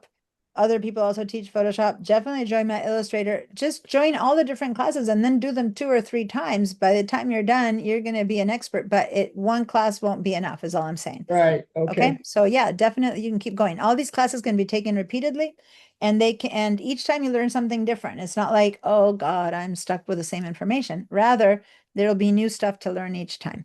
Sounds good. So yeah, great question. And that's good for maybe Jimmy to know because it's different in credit. Okay. In non-credit, you can repeat classes ad nauseum and it's not the same because you're not getting credit for them. You're getting, once you have the certificate, you have it. It's not about the certificate, it's about learning and it's about practicing. And so you just keep taking them and until you get good at it, you can take them all you want. All right. So back to Photoshop. And by the way, they're always free. So yeah, right? Can't go wrong. Now I'm gonna show you 2 more things and then I have only a few more minutes of class left to go to show you the other apps. So hopefully you have everything else opened up. And all I wanted to show you right now is moving and navigating around images and about tools and toolbars and workspaces. So remember, you set up your workspace to have the tools you need. When you don't have the tools you need, you go to the window and you open the ones that you want. They settle themselves in there and then you open them, close them as needed. How about if I don't want all of this stuff here, because who knows what you open and what I opened, how do we reset this? Haha, go back to the workspace and say reset essentials and boom, it all goes back to how we started. Okay, so everyone go back to your essentials and reset your essentials. And let's clean up whatever you did or didn't do when you opened up many different things. And now we're back to scratch. Where's the essential code? Okay, on the top right of your computer, sorry, I don't have my mouse in here, top right of your computer and that little box that appears on the top right. Windows is a tiny bit different, but it's there. Choose a Click on that. workspace that says, oh, no. Yeah, so Oh, I got it. you already have essentials selected. It's a check mark. Now say reset. And you might notice that I have a couple of others that you don't have. Diana's class, Diana's sample. You can create your own workspaces later with the stuff that you do best. Maybe you do a little bit of this, a little bit of that, and none of these really fit you. You can make your own, and we'll learn how to do that, but I'll teach that in the Photoshop class, not so much here. But anyway, right now we're just using some of the basic ones. All right, I'm going to share my entire screen now. And now please go, and those of you who have Illustrator installed on your computers, please open Illustrator. Do I get out of Photoshop? Nope. Ideally, you stay with Photoshop opened up, and I need to leave it open. Okay, so minimize it. Should I minimize it then? You can go down to your taskbar on the search and just write the word Illustrator, and it should pop up, and you can do it that way. You don't need to minimize, but you can minimize if that makes it easier too. All right, and then give me a yes once you've opened Illustrator.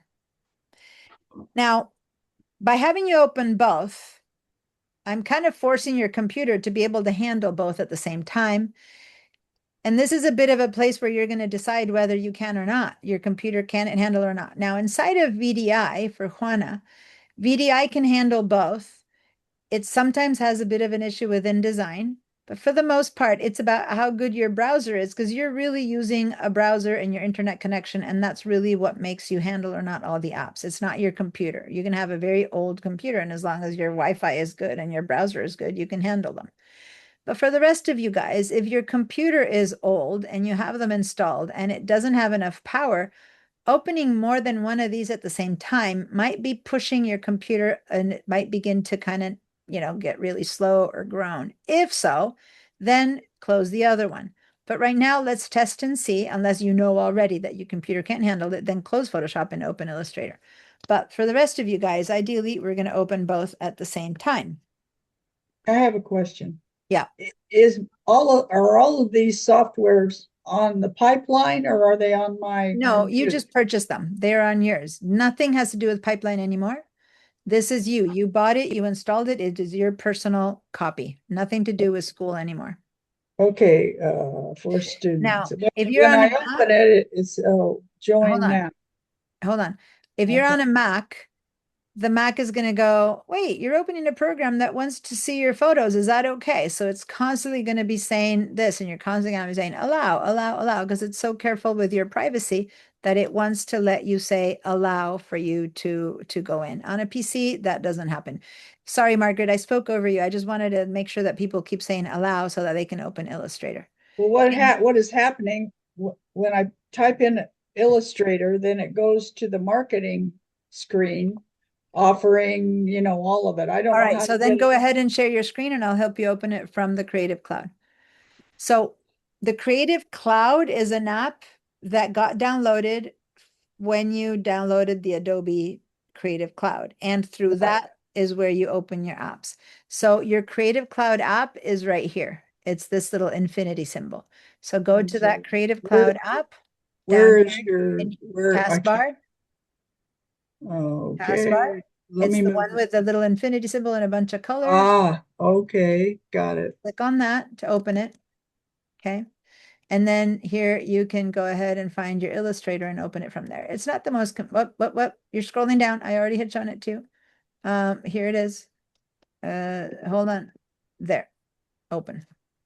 Wait, let me move this again. I keep You moving probably all have over. something in the way, yeah. Okay, all right. Okay, so I have to use that every time to open No, my. there's a better way, but for now, the first time ever, that's the easiest way for me to show you how to do it. But it's a Windows question, and I'll help you with that later after class. Right now, just click on it over there.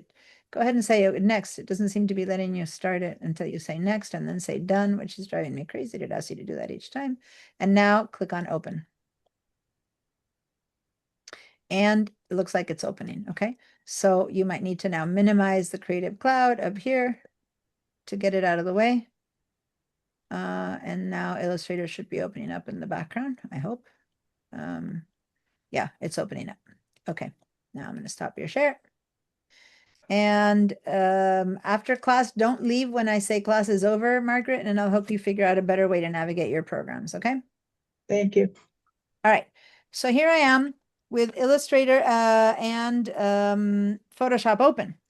But I don't know if you can tell, but you're only seeing one of my apps. And I talked about this in just about every one of my classes this week, and I want to show it to you guys, especially to you guys, because you guys are going to have to deal with 2 to 3 programs open at the same time. At the minimum, we're going to have Bridge and Photoshop, or Bridge and Illustrator, or Bridge and InDesign.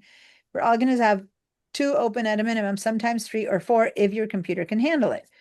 Right now, I haven't had you open Bridge yet because I'm trying to focus on these 2, on these apps, but we will have Bridge open 99% of the time that we're in this class. So you'll have to add that program to the whole board. So let me just show you how I want you to go between programs.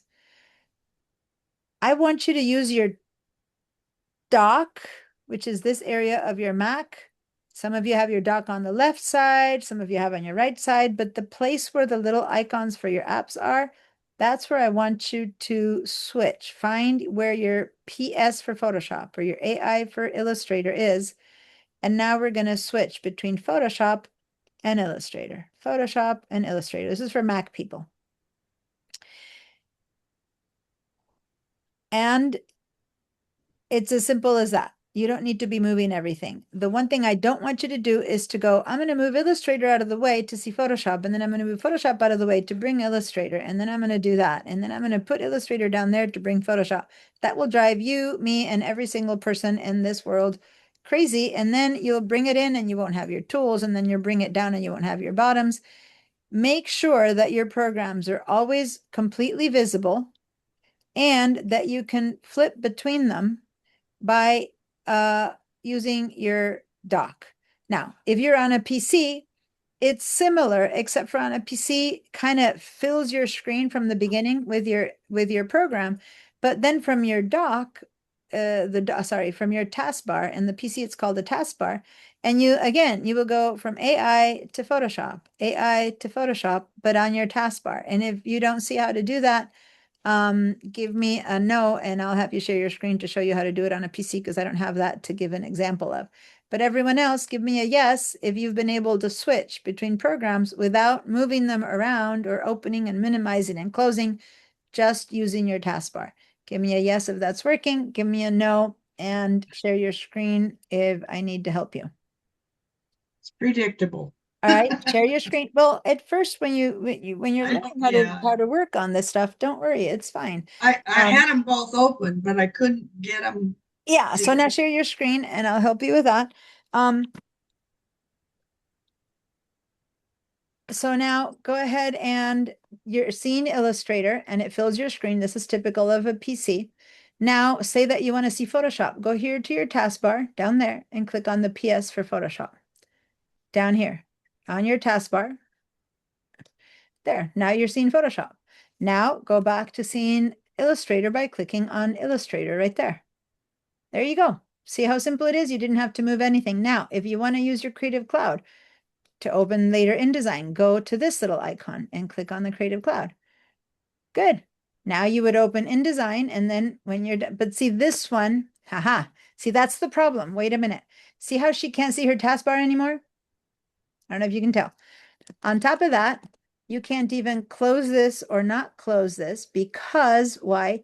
Because it's been moved, which is what I said is the bane of everyone's existence. Notice that you don't even have the chance to maximize it or minimize it.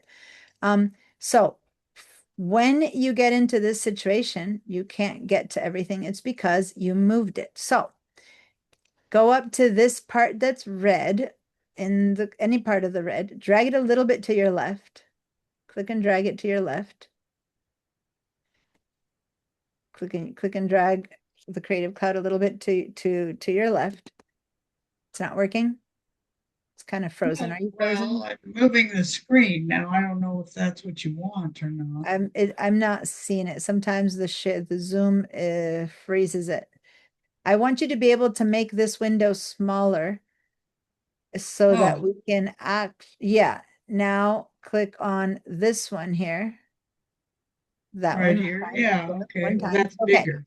Good. Now that's good. Leave it. That's what I wanted. No. That's what I want. Oh, you want it bigger. Because when it fills the screen, guys, now you have all your tools available, all your stuff available. So even though it seems smaller or bigger, it's actually all available. And now you can switch from one to the next without moving anything. So watch. Go to Illustrator. How do you go to Illustrator? There you go. Click. Now go to Photoshop. Just click. Now go to Creative Cloud. Just click. And all your tools are available in all three of them. Does that make sense? Just don't move them out of the way. By moving them out of the way, it becomes really hard to get to all the tools. That's all I wanted to show you. Now let's go back to Illustrator, and then I'm going to stop your Can share. I have a split screen? Is there a way to have them both on the screen at the same time? No, you won't need that. Okay.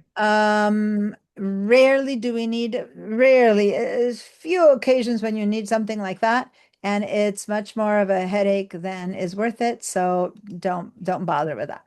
Okay. Okay, guys, we only have a couple minutes left, so let me just show you some similarities with Illustrator, and let's just go ahead and say new file in Illustrator instead of open. Because in Illustrator, we're gonna say new file, and then just go ahead and click on whatever thing appears to your left. It doesn't matter. If you don't have recents, then Just click on that and say create. I don't care what size of whatever is being created. In my case, I created this yesterday, so it's creating that again yesterday. But you will probably have one page or something open. It doesn't matter as long as you have a blank white space. As long as you have a blank white box and you see your tools, give me a yes. Okay, so now, and I'm aware they got 1 minute left, so hang in there. I just wanted to show you that, again, we're gonna equalize our tools from the top. Here you have the Windows workspace, and for today, we're gonna make sure that you're in getting started mode. And then we're gonna go ahead and say reset the getting started. On the left hand, you have your tools. One thing I didn't show you in Photoshop is that, that's my time. Give me 1 extra second. One thing I didn't show you in Photoshop is that you could make your tools be one long row, as we saw in Photoshop, or this tiny little double-headed arrow, 2 columns, because sometimes there's so many tools that they don't fit. And then if you don't see them all, what's the point? So then this little double-headed arrow allows you to do this 2 times. Watch, I'm going to do that in Photoshop now. So I just clicked Photoshop. There you go. I could have them as 2 rows or 1. And in Illustrator, also, I can have them as 2 rows or 1. Okay. Now, at the top, at the left side, you have your tools. In this case, I don't have the toolbar on the top. It will pop up in a different place. And then here I have my properties. Here I have my layers. Remember the word layers. I'm going to rather quickly, just bear with me, open InDesign. And InDesign takes a long time to open, so I don't necessarily want you all to open it right now. But when class is over and Zoom is not running, try to open your InDesign to see if your computer seems to handle having all 3 open well enough. You know what I mean? Other than that, we're going to learn more about InDesign next time, but I just want you to see it at least and notice that it is very similar to Illustrator. I'm going to say new file again, just say create to whatever opens up. And it looks almost identical to Illustrator. And here's that contextual taskbar. And on the left, I have the tools. And on the right, I have the properties. And the essentials, instead of looking at like a box, it looks like this. But it's basically the main tools. Once you know that, it's all the same. So this is your homework. Try the Control plus to zoom in, Control plus minus to zoom out, Command in one program. Try it on the other one. All the stuff that we learned that I taught you is the same on all of them. Hover over a tool and it'll show you that V is its shortcut. And then you hit the V key and you go to its shortcut. It's the same in InDesign. It's the same in Illustrator. If I hover over this tool, it's telling me the pencil tool is N. I tap the N, I pick up the pencil tool. Hit the V, it goes back to the arrow. Does that make sense? Make sure to get the contextual taskbar, go to the windows, see how to bring it up and stuff like that. I don't want to show you much more individually. I was trying to show you the similarities. As we start exploring each app, you'll discover what isn't similar and what's the specificity of each one. But I want you to open all 3, make sure they're all running. Make sure that the stuff we practiced today works on all of them, because everything I showed you is the same. And if you have any issues that something's not working on VDI or your apps are not working, not installing or any of that, please get support from tech support so that everything is running by next week. And we're gonna download class files and we're gonna get to hands-on work as of next week. Email me if you have any questions and hang in there. Those of you who need to leave, and I'm happy to answer all those hands that are up or any others, so that we're all good with whatever questions you have before we start class next week. Okay? If you need to go, please go. And if you want to hang out and listen to the questions, you're welcome to hang out. It's great meeting you. I'll see you next week. All right. Nick, what's up? It should just take a second, but I'm using a second screen and I just wanted to share it and see if you can actually Sure. Because my laptop monitor is broken. So I'm Okay, go ahead and share. Um, It's almost there. I can see that you started screen sharing. Hold on. Yeah, there you go. I see your Illustrator. All good. oh, you do? Yep, I'm seeing it. Okay, great. Okay, thanks. Thanks You're for welcome. next Go week. ahead and perfect. So, Moni, what's up? I just wanted to check, did you do Padlet in class today? No, No. Okay. All right. I will work on Padlet next week and Okay. download the class files. Okay. Just wanted to make sure I didn't miss anything. Nope. I'll send you an email to everyone and then everyone will see it. But yeah, Padlet is just a link, everyone. You even have it on the class files and you know how to get to them. But no, I don't have anything there yet. Okay. The rest of you guys don't know what she's talking about. You will next week. All right. Any other questions? Anything I can help you with, Anita or Margaret? Yeah. Are you gonna send another email for another Zoom connection or? Yes and no. I'll send you an email with information about stuff that I want you to practice, like getting into the class handouts and stuff. But the link, yes, I will send it every Thursday morning, and it's always the same one. So Okay. if you know it, you know it. But every Thursday morning, you will get it anyway, just in case you don't remember it. And yet, even though I send it to you every week, it's always the same one. Great. Okay, Okay. but do read the email I send because it'll have information that I want you to work on during the week to practice to be ready to next week be better. And it's for everyone, right? To be ready to get stuff and to go to the handouts and stuff. So I will send you little videos and hopefully you'll go through the video and do your best to do what I show you in the video. And then if you can't, when you get on Thursday, when I help you with it, it's with the knowledge that you've already got some information about it. Okay. Great. And it's about how to get to the handouts and stuff like that. I'm going to send you a video about that. All right. Thank you. All right. Anita, you're welcome. Anita. Ya, sí. Sí, ya cuando me autoricen los paquetes, entonces ya va a ser más fácil para mí, ya no tendría que practicar el BenView. Exacto. Una vez que compres el documento, olvídate del BenView, que es mucho más complicado. Y, Ok. y ya, y va a ser simplemente instalar los programas. Y si necesitas ayuda para instalarlos, pedí ayuda al número del tech support que puse en el email. Pero Ok. si ya lo compraste ayer, a lo mejor ya Ujú. recibiste algo. Vas a Sí, recibirlo en el email de Pipeline. sí, mañana queda activado, según ya, para que autorizado para que ya lo pueda bajar. Autorizado para abrir mañana. Ok, Ujú. si necesitas ayuda mañana, el problema es que el tech support del viernes es solamente a la mañana. O Ok, sea no que, importa, yo trato de bajarlas. Sí, sí, ok, sí, instalarlas. así no tenés que esperar hasta el lunes, y porque a lo mejor el problema es el lunes y de repente llega el viernes, el jueves y no está. O sea que No, trata no, de no. hacerlo mañana y ya tenés tiempo para practicar estas cosas hasta la Ok, semana que viene. ¿Ok? thank you so Muy much. bien. De Bye bye. nada. You're welcome, Bye. guys. All right. Any other question from anyone, or is it all good? Nope. Okay, then I'll see you all next week. Keep an eye on your emails and have a great week. Take care.